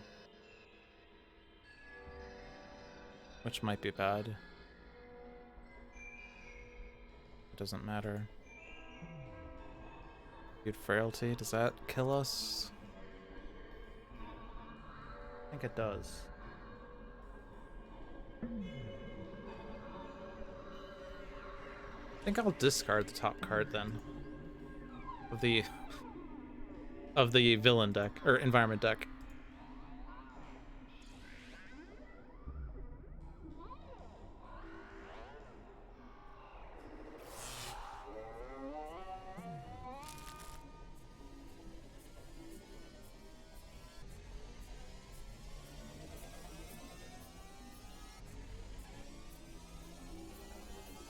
So things are currently set up so that when Infinitor deals 1 damage to everything, then it takes out a lot of manifestations, which is nice. Haka shielding doesn't work here. Haka battle doesn't work here.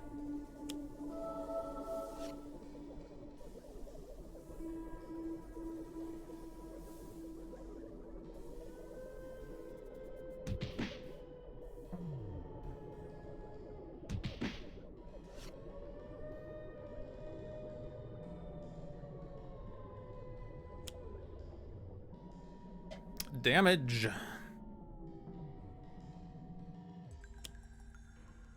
guess it does hit Infinitor a couple times. That's it. Whenever a card is played. Oh, I guess that put a manifestation into play is why it didn't trigger. Yeah, this does hit Infinitor for 3 for a bit, but it's eventually it's only going to hit heroes, so it should be fine.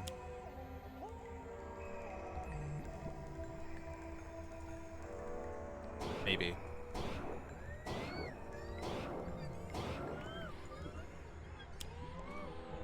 Well, that wasn't a one-shot.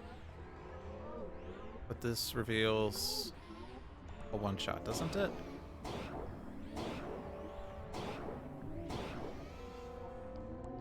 Yeah, okay, so that's good.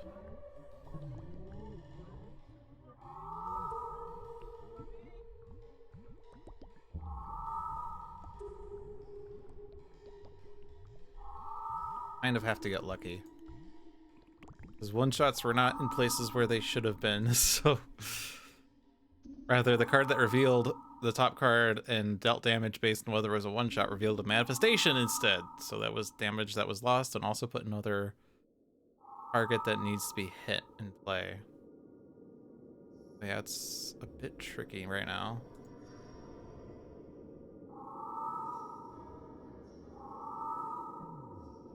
We need to play 2 more one-shots. And not put any more manifestations in play. And by play 2 more one-shots, I mean it needs to do... Infinitor needs to deal 1 to all twice more.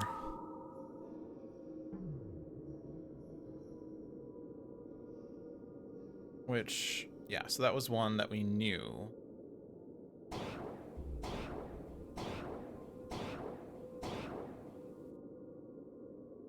He just has to do it 1 more time without putting another manifestation in play and we win.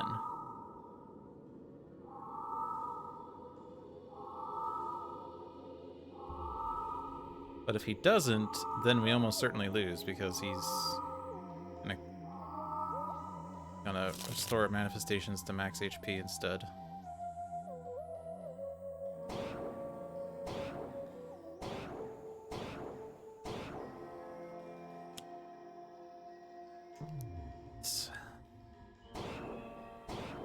Damn it.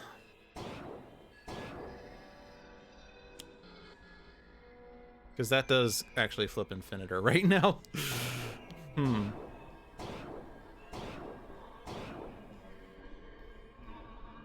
So order matters.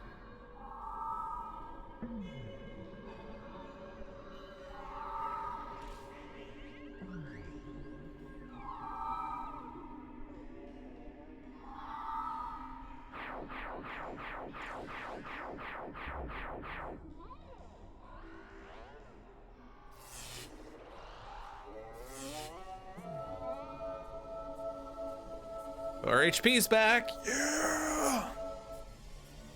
Just have to somehow not die. Doesn't have a +1 anymore. So yeah, order mattered.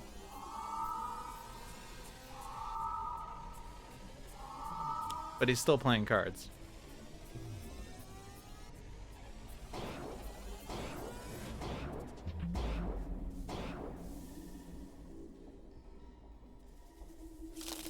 And now he's playing more cards. And now the manifestations are in permanent stasis, permanent existence. Chuckles, I'm in danger. If I had set up cards differently, we probably would have gotten it killed, but I put the Lambent Reaper in. The Lambent Reaper was not in the correct spot, as it turned out. I didn't put him on the very bottom. I put him second from the bottom, and as the result, a one-shot that revealed a card and did damage if it was a one-shot didn't reveal a one-shot, and we lost.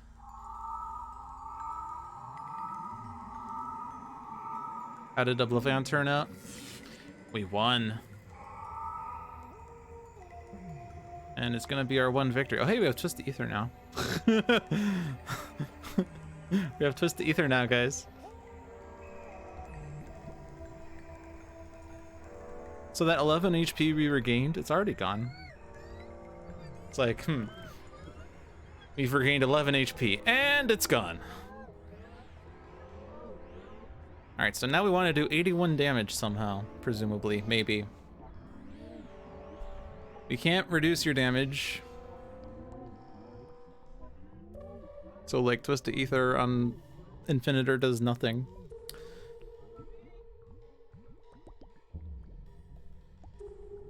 We're taking 4 damage a pop each turn because, yeah. The only thing that could like save us would be like, once again, the thing that would save us is Telekinetic Cocoon. I guess Decoy Projection is good for keeping Visionary alive at least. So we don't have the challenge rule anymore about revealing cards from the top. So we do know that he's only playing one card.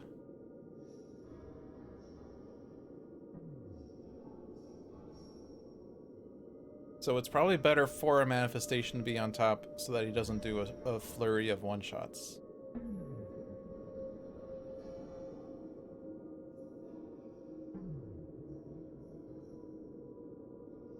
Granted, there's like 11 manifestations in the deck, or 10 or something, so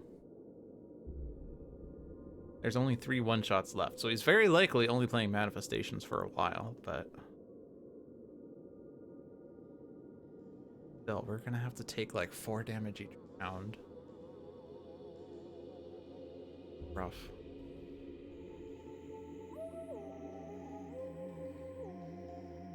However, Brig Teleporter saves us from the Lambent Reaper. Yay! I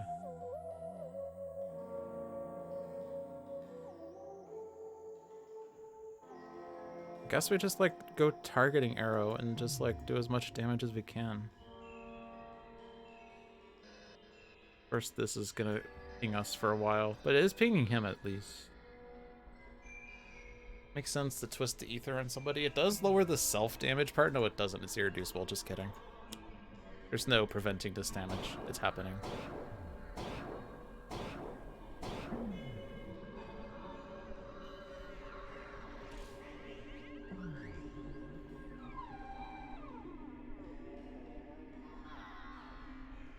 just gonna look for the cocoon.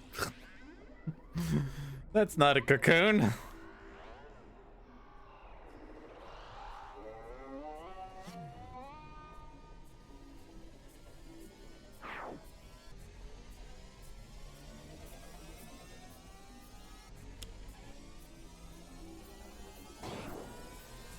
My device will restart to update in 4 minutes. Doesn't even give me postpone? Really? Seriously? Oh, I can schedule if I right click it. Is it? Actually, it says estimate 4 minutes. The hell? Oh no, oh, a 4 minute estimate. Okay, never mind. Okay, I freaked out for a second because it's been forever since I've seen a forced Windows a restart like this. They've been better. I think they're saying that the restart takes 4 minutes. They're not saying you're gonna force restart it in 4 minutes, but they're saying that they will restart it when the computer's not active. Okay. Imagine the stream just suddenly ends because Windows like, oh yeah, by the way, we're restarting. That was like what happened back in the days of Windows Vista, right? That's part of why people hated Vista, was your computer is gonna restart right now, whether you like it or not, and we're not gonna save any of your documents.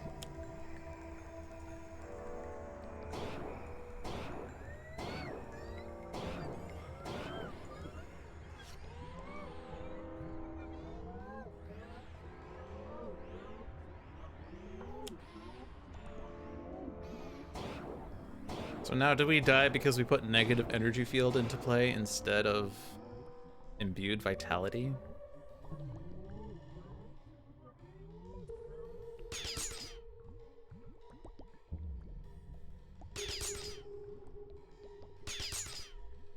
Probably shouldn't even be hitting these guys because, like, making them lowest means imbued, or not imbued vitality, positive energy field hits them for longer. So we're actively making this game worse.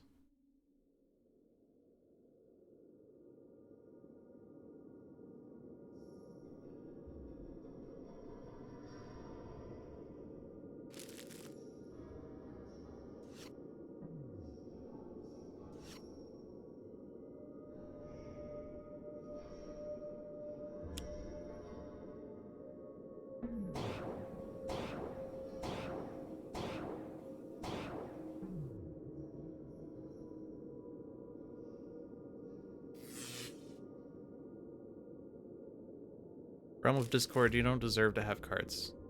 Not after what you've done.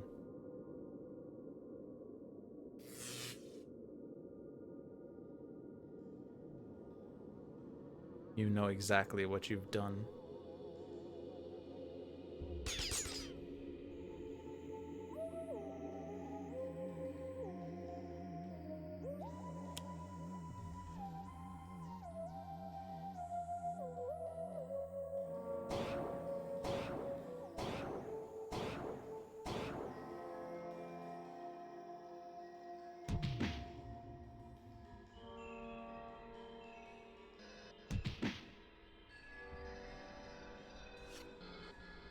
Ah, good, Rampage.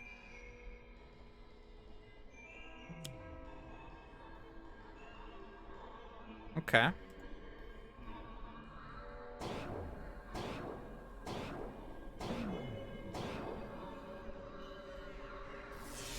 Haka cannot deal damage. But the good news is, and bear with me on this, there's a 5-way tie for second highest target.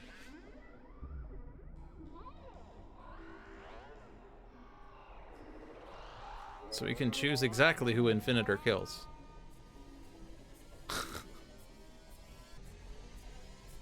Haven't gotten your decoy projection, or not that. You haven't gotten the... Oh, bother. Oh, bother. Well, Haka's not dealing damage, so he's done anyway.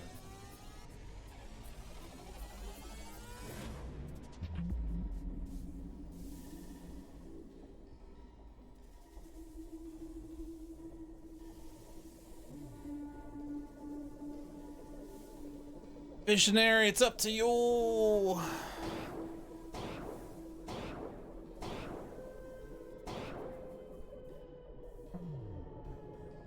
It's up to you, visionary.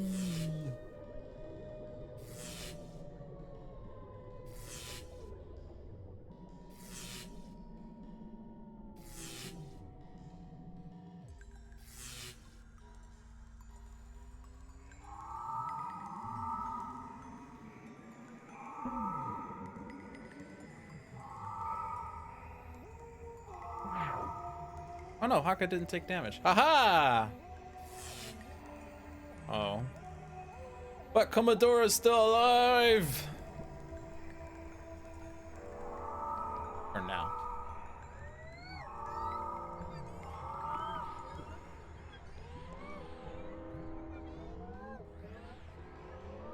But playing a card kills her?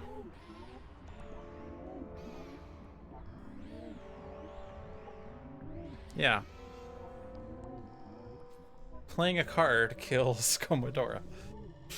Yikes. Probably wouldn't have happened if Lambent Reaper had like 3 HP, huh? Huh.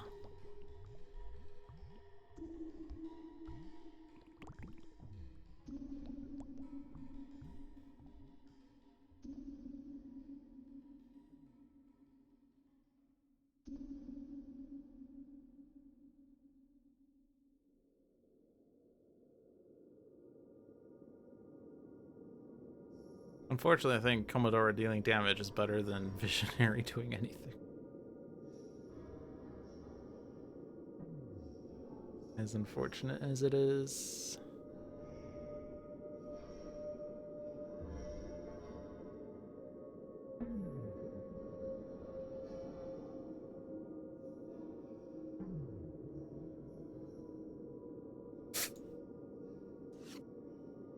So it seems like John stacked the decks, so you can't cocoon your way out of this one. Do I have play, power, and draw in any order on the hero that has played, power, and draw in any order?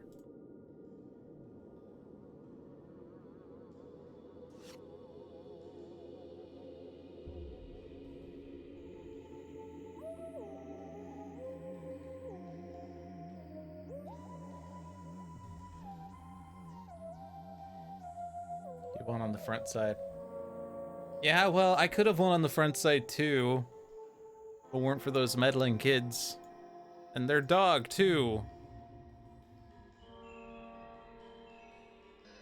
So whenever a card is played, so, but this puts a card into play.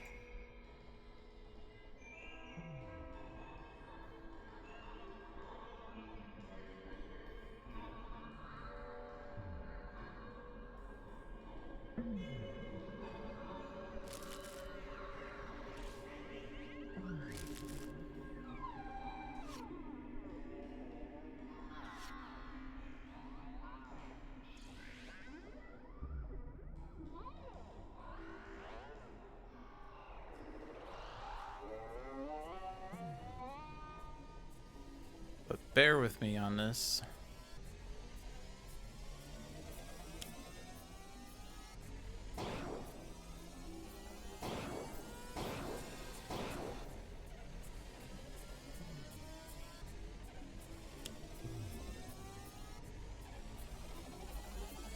But it wasn't an equipment card. We totally would have won if that were an equipment card.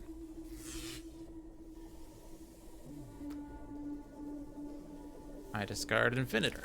Ha! Take that. Take that.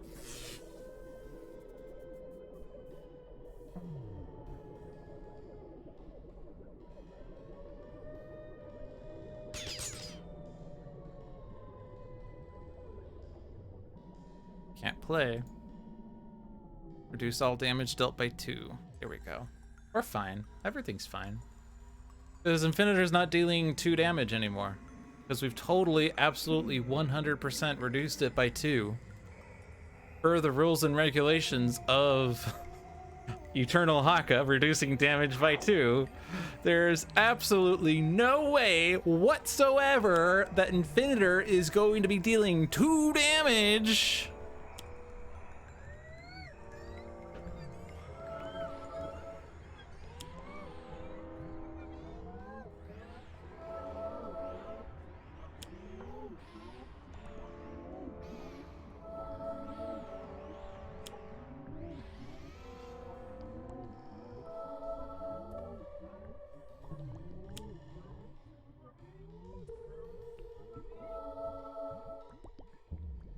See, it's reduced by 2. See, we didn't take 2 damage there, so the game continues.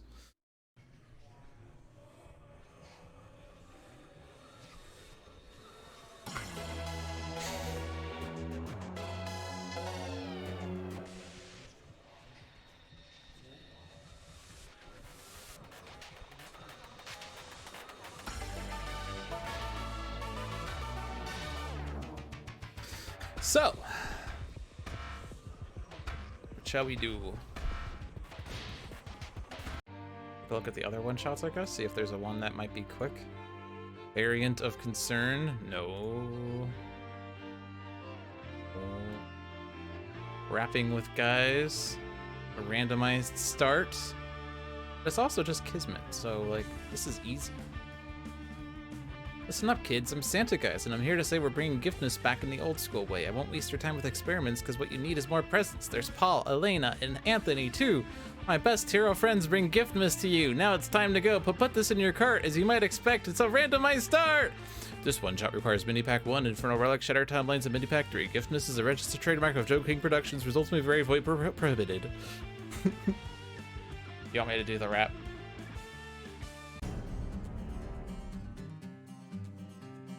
No thanks. For lost little heroes, it looks like your luck has just run out. Ho ho ho! We've got presents for everyone. Some of the presents are punches. Best card best card ever. Gimmick character Guise the Barbarian Extreme. Absolution and Chastise, Wrathful Retribution, Zealous Offense, Danger Sense, Inspiring Presence, Surge of Strength, Counterpoint Bulwark, Idasar's Horn, Polyphoric Flare, and Scherzo of Frost and Flame. One of the cool things about going with the original hero cards is that you actually get the old school covers for Extreme Primordants. Something that you never notice, especially if you've only ever played with collector's foil cards for like 5 years.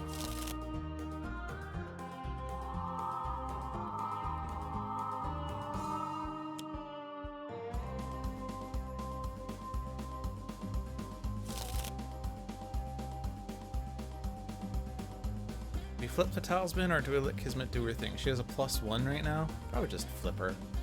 Flip it, flip them. Let's do it. Get rid of it. Gonna go next to Legacy if it goes there.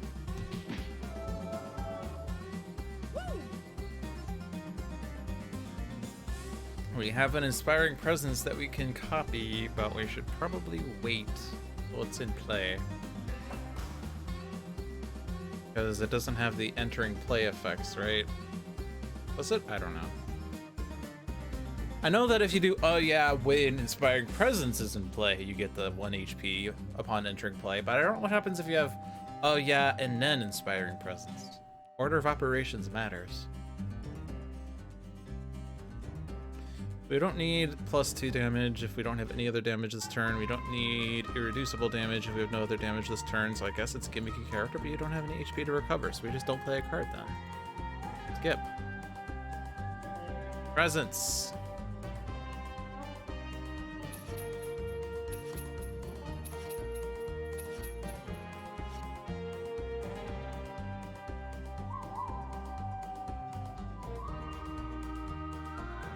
Now, is there a reason for Zealous Offense in this fight? Also, we have Primordants and Primordants Fanatic and Freedom 5 Legacy and Argent Adept. So it is a game of whose turn is it anyway. Like, you can absolutely already deal the 3 damage that you need for this. And it preemptively shuts down gunmen and explosives wagons in advance. Otherwise, oh right, now I know why we're doing this, because we want Guise to put all the presents face down. I guess that's why we're doing this. You have all the heroes that grant powers, just so Guise can put all the presents face down. But what if I told you that's not how I like Christmas? What if I told you I don't like Guise as much as other people do?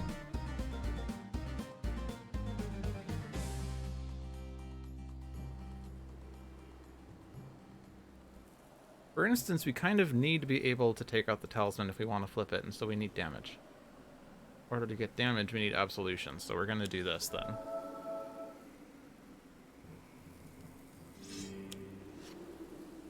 My turn is over.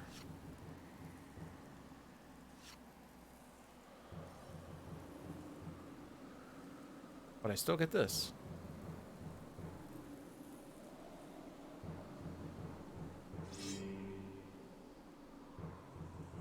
Get what you wanted me to do, and I am proceeding to not do that thing.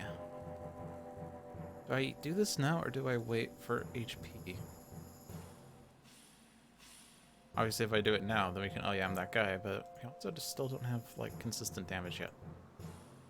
How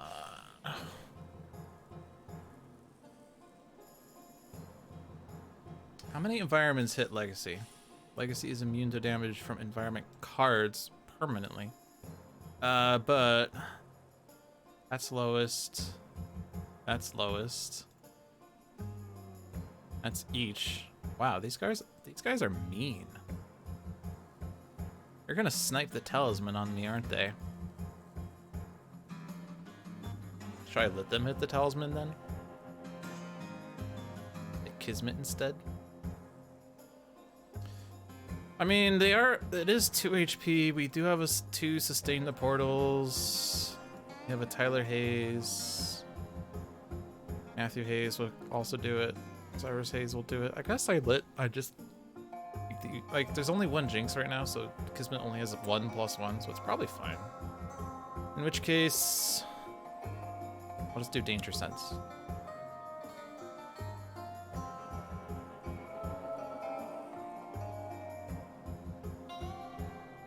And now, End of Days. Well, this destroys the Jinx. And this is not Trickster Kismet, so she's not getting beat off on this. Yeah, it's okay to hit this once, I think. I don't care for presents. Christmas was 2 weeks ago. 3 weeks ago. 4 weeks ago? I have no concept of time. You have the combo of Heroic Interception plus, oh yeah, that guy, whenever we want it. So you do not have abilities of activating instruments, or songs, rather. And your Idasar's Horn exists to activate Scherzo right now.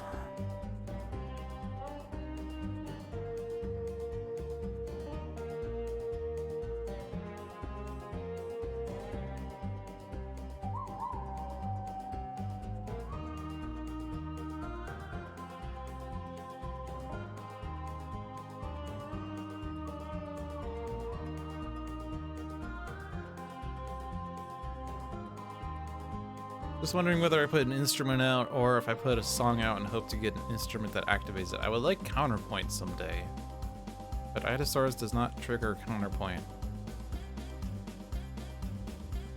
I'm just gonna put Counterpoint out. I'm gonna do it. I'm doing it.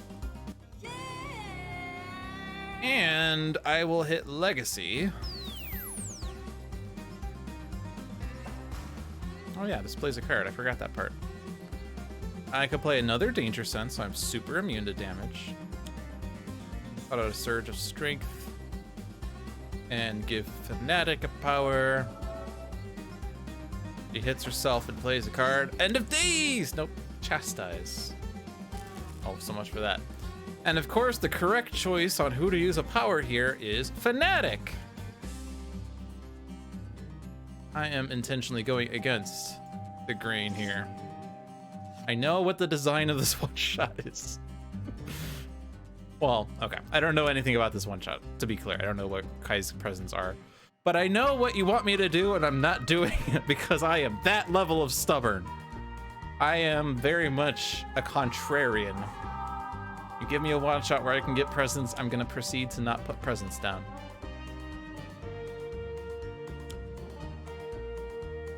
Oh, we're discarding. I don't think we need extreme, really. I guess there could be I think there is an ongoing that reduces damage. Oh yeah, it is a randomized start. Well, it doesn't matter. It doesn't matter. I don't care about the randomized start. I know you want me to have Guise put all the presents face down in the tree. But yeah, you're right. There's no spoilers in this one shot.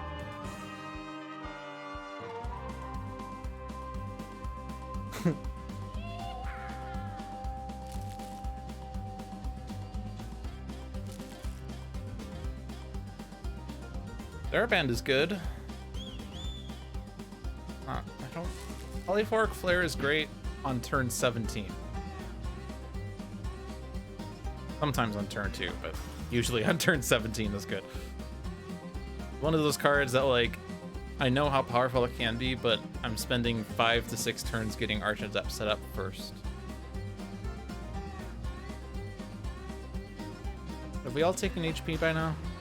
We had to have, right? Inspiring Presence this turn will work. We don't need gimmick a character. We still don't have damage dealing on guys. We could, oh yeah, that guy. So what does flipped Kismet do again? If she did not flip this turn, she deals damage. The other villain turn regains 1 for each lucky card in play and then deals the hero target with the highest HP, X psychic damage, or X is 9 minus the HP of the talisman. Versus this side where if the top card is lucky put into play or not, if it's shuffled. But she also deals 1 to each hero target. Notice that Kismet did not flip this turn. She deals each hero target 1 psychic damage.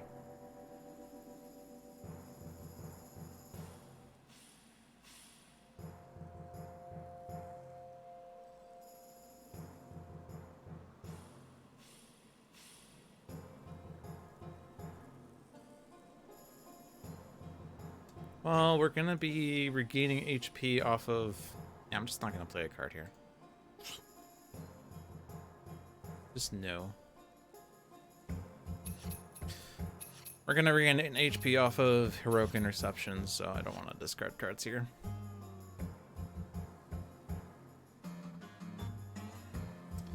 So a Prickly Cactus got played, and that didn't take out the Talisman. We could Chastise the Prickly Cactus. Ever think of that one?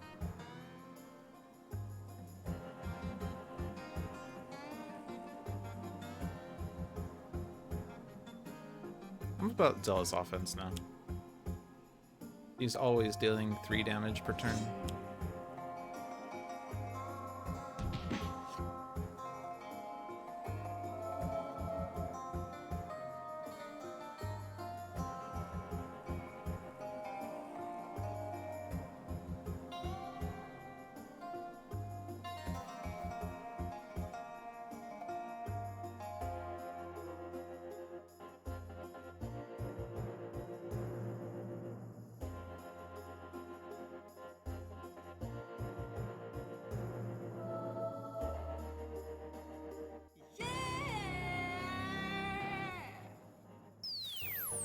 Who needs presents?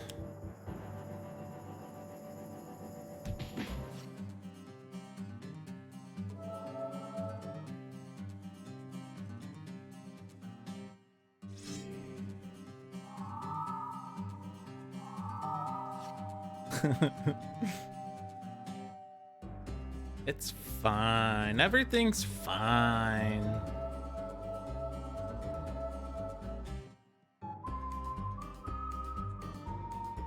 So the weak heart was damaged when a power is used? Yeah.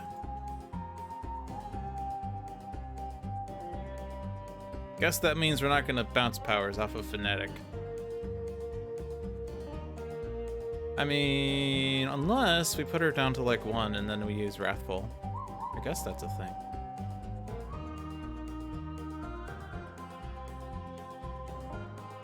He's gonna take 6 if I give this to Argent Adept. And then we could have Argent Adept punch Legacy to play Heroic Interception. Sure.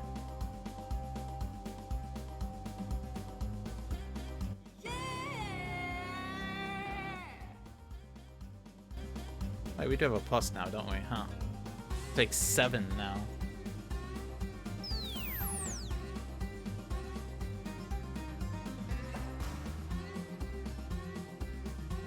I guess the thing is, I wanted her to take more damage before I did this, huh?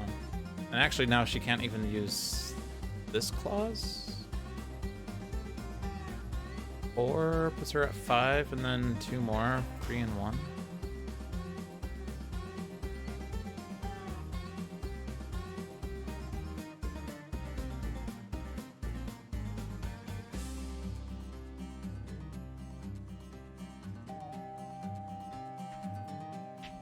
Guess I didn't quite think this through.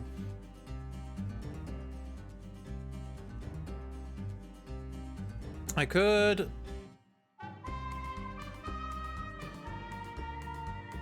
Let's see, she deals herself 4. But an Adept punches 3, so that's 7, and then Weak Heart deals 2. So is there HP recovery in this? Oh. But logic, there's absolution!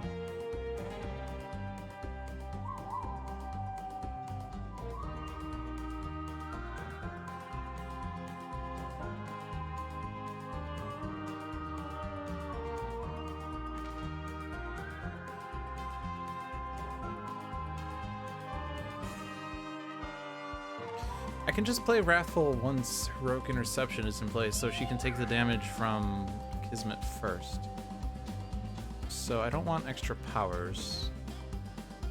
I'm just gonna have to throw the extra power somewhere else.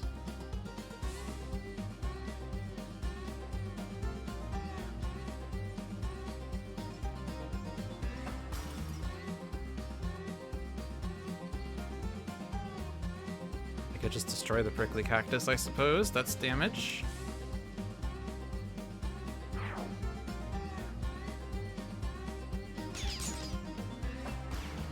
I guess strictly speaking, I don't even have to use this power, but I want to use this power. Oh, Aegis.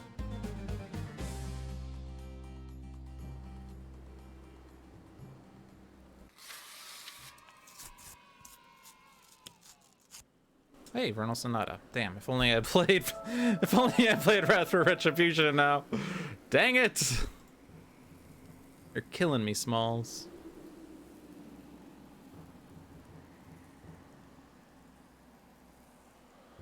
And then someone's gonna say, hey, now we know what presents are gonna be put under the tree.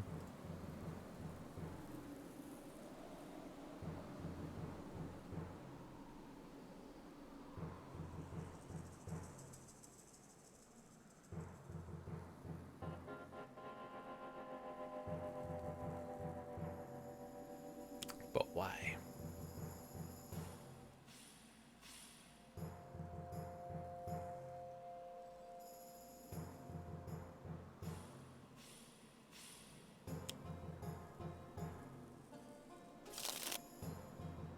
Firing Supertonic!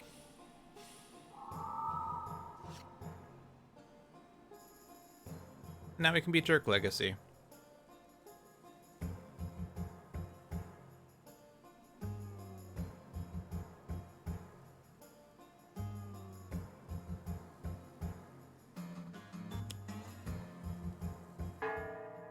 Oh shoot. I was gonna punch Legacy, wasn't I? No rewinds. You have Aegis. Fanatic's fine.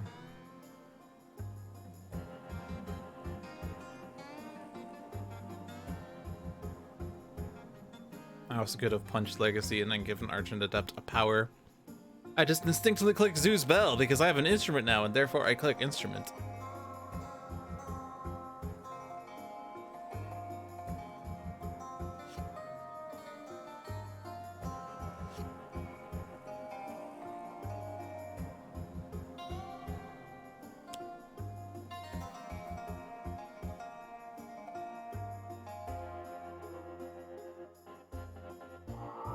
Also, the talisman was not hit again.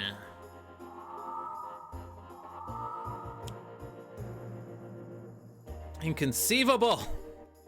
Inconceivable! You keep using that word. I do not think it means what you think it means.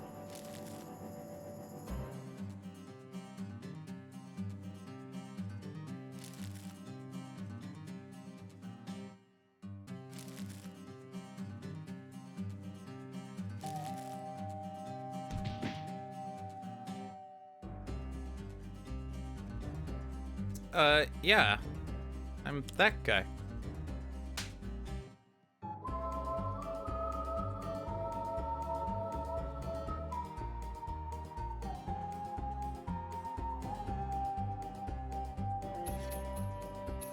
Or I could have retconned the inconceivable. Didn't I? Didn't I? Look how expert Guise player I am. You cannot deal damage. So Wrathful Retribution right now is terrible. Should have played the other one. I also can't play, I can't use a power unless I want to just use up the Aegis.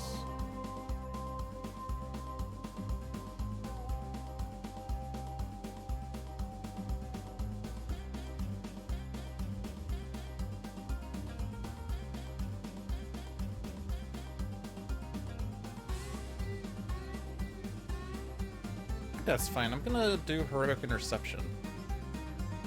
And then I'll still be at 2 HP next turn. I'm just gonna skip. Drop 2.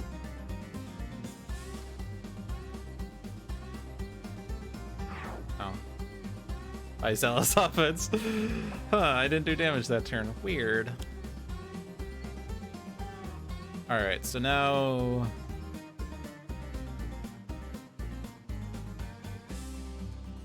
Still a chance that plays something, but we can not use Serapant, I guess.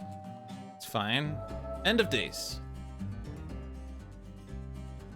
End of days. Embolden. Now that's a tricky one because it's gonna expire. Because I will have no way of preventing Heroic Interception from soaking this up, so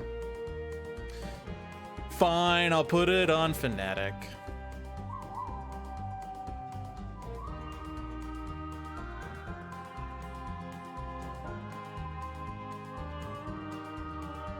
And now heroes are not dealt damage this way, so I shall do this for no reason.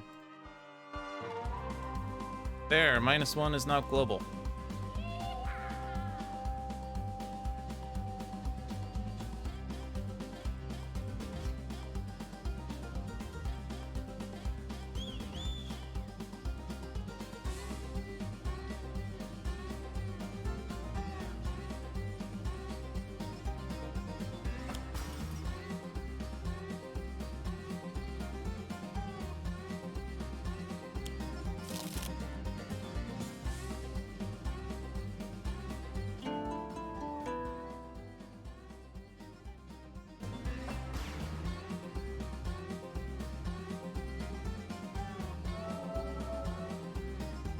End of days. Find focus.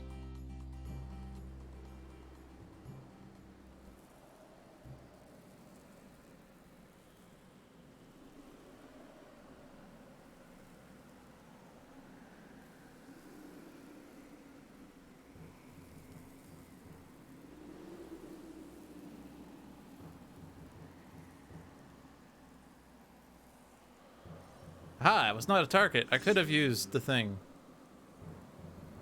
But joke's on you. If you call today, you can save 10% on your next order over $50. If you use the promo code LogicDolphin. Wait.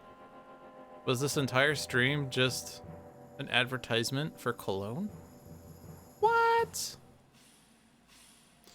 This might just play an environment card. I don't want to do that. Why on earth did I not destroy Inconceivable Disruption when Guise had every opportunity of doing that? The world may never know. Legacy now has card. Yay. Sheriff! I did not shoot the deputy, but I shot the sheriff. Or something. I don't remember what the song is. I know that Jeremy, back when he was a regular streamer, sang that song when he played in Silver Gulch.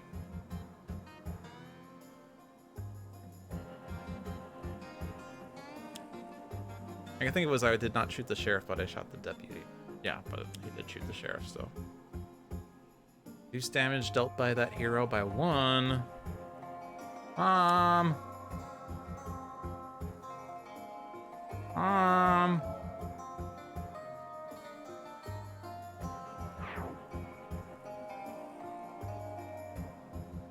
Okay, go away.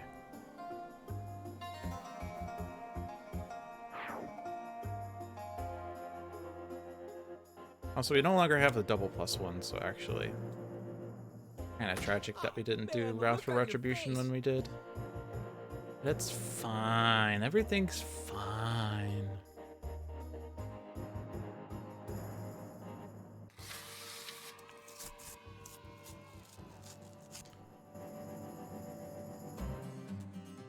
I don't really want to do this on Legacy, because, like, I would rather do this on Argent Adept's turn if I'm flipping Legacy's presence, because it's a chance that it reveals cards that expire at the start of Legacy's turn.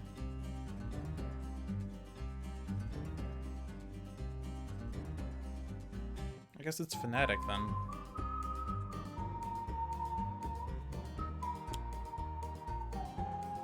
There is no target with 4 or fewer. Damage dealt by those targets is redirected to Fanatic until 2 seconds from now.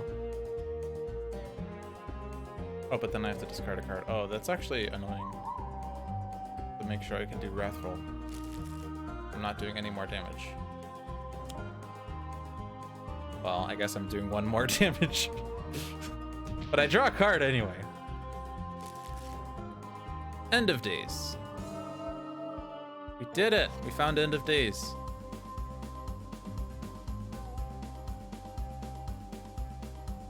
I am not doing this. I am...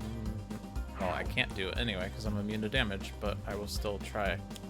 Or I will still not, rather. Doesn't really matter because all my cards are discarding.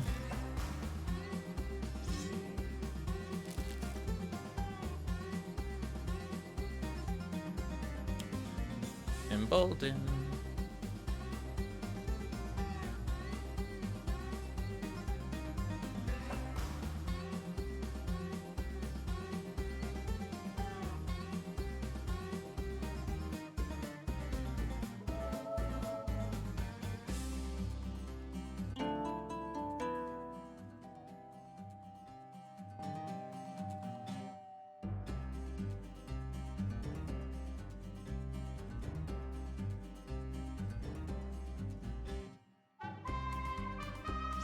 But I have no cards in my hand.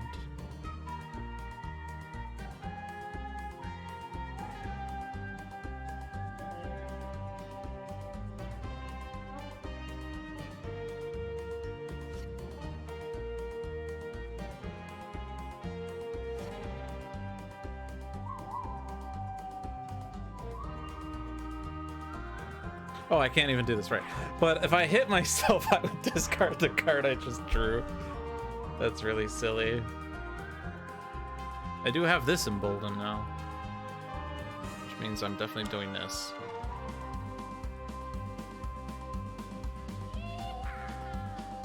I guess I already have another power. Oh well.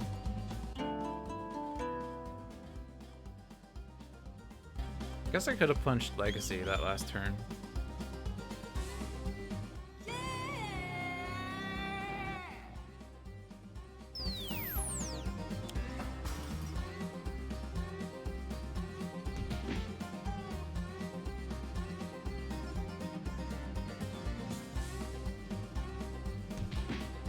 Actually helping us out. I don't want to kill him. Kismet! No, not Lady Luck!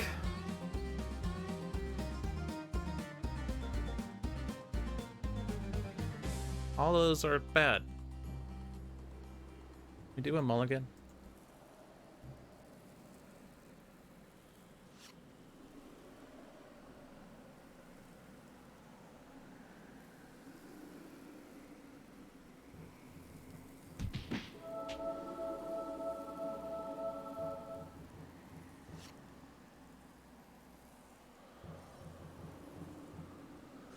I dealt damage, so I discard a card.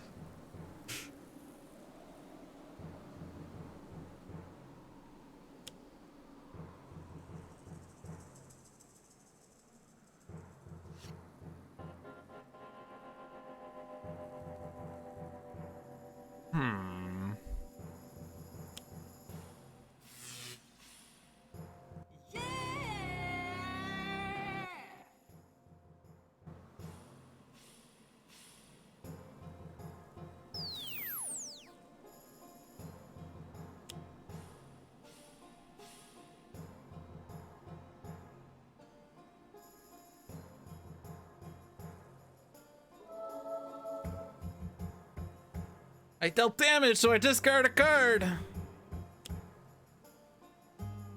Oh man, I should have hit the trough.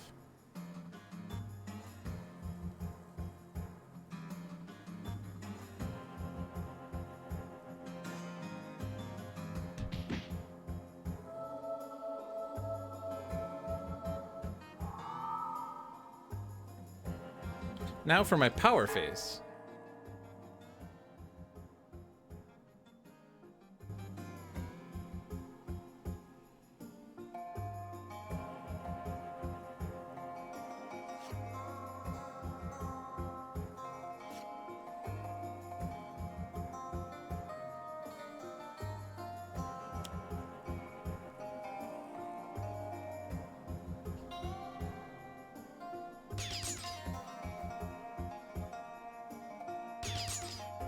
Fine, I guess we'll just win the game.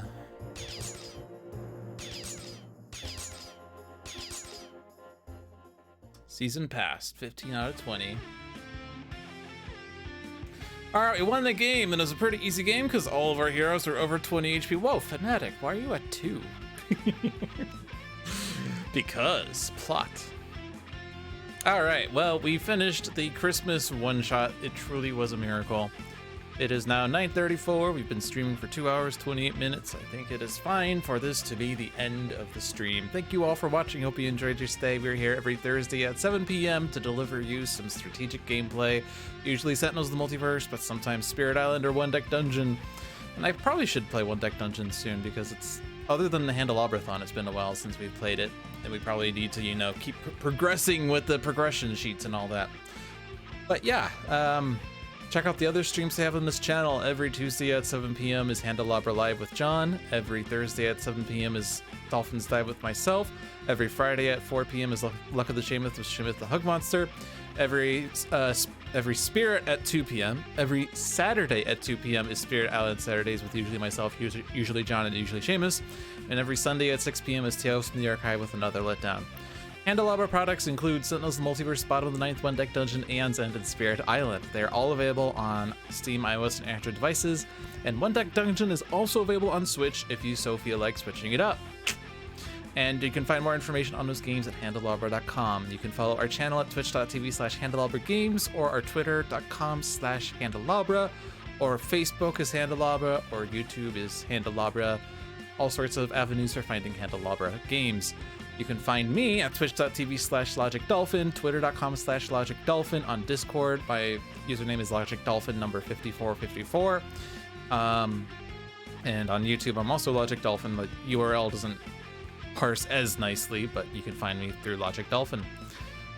Yeah, so that was a fun week of games, one day of games. We finally resolved our OblivAeon one-shot problem, yeah! And then we had a terrible loss to Ultimate Heroic Infinitor, and then we trounced randomized Kismet by not doing things with presents that much. I know you wanted me to put 4 presents face down each turn, or each round. Each round, 4 presents face down each round. But no. All right. Thanks for watching, everyone. Have a good night.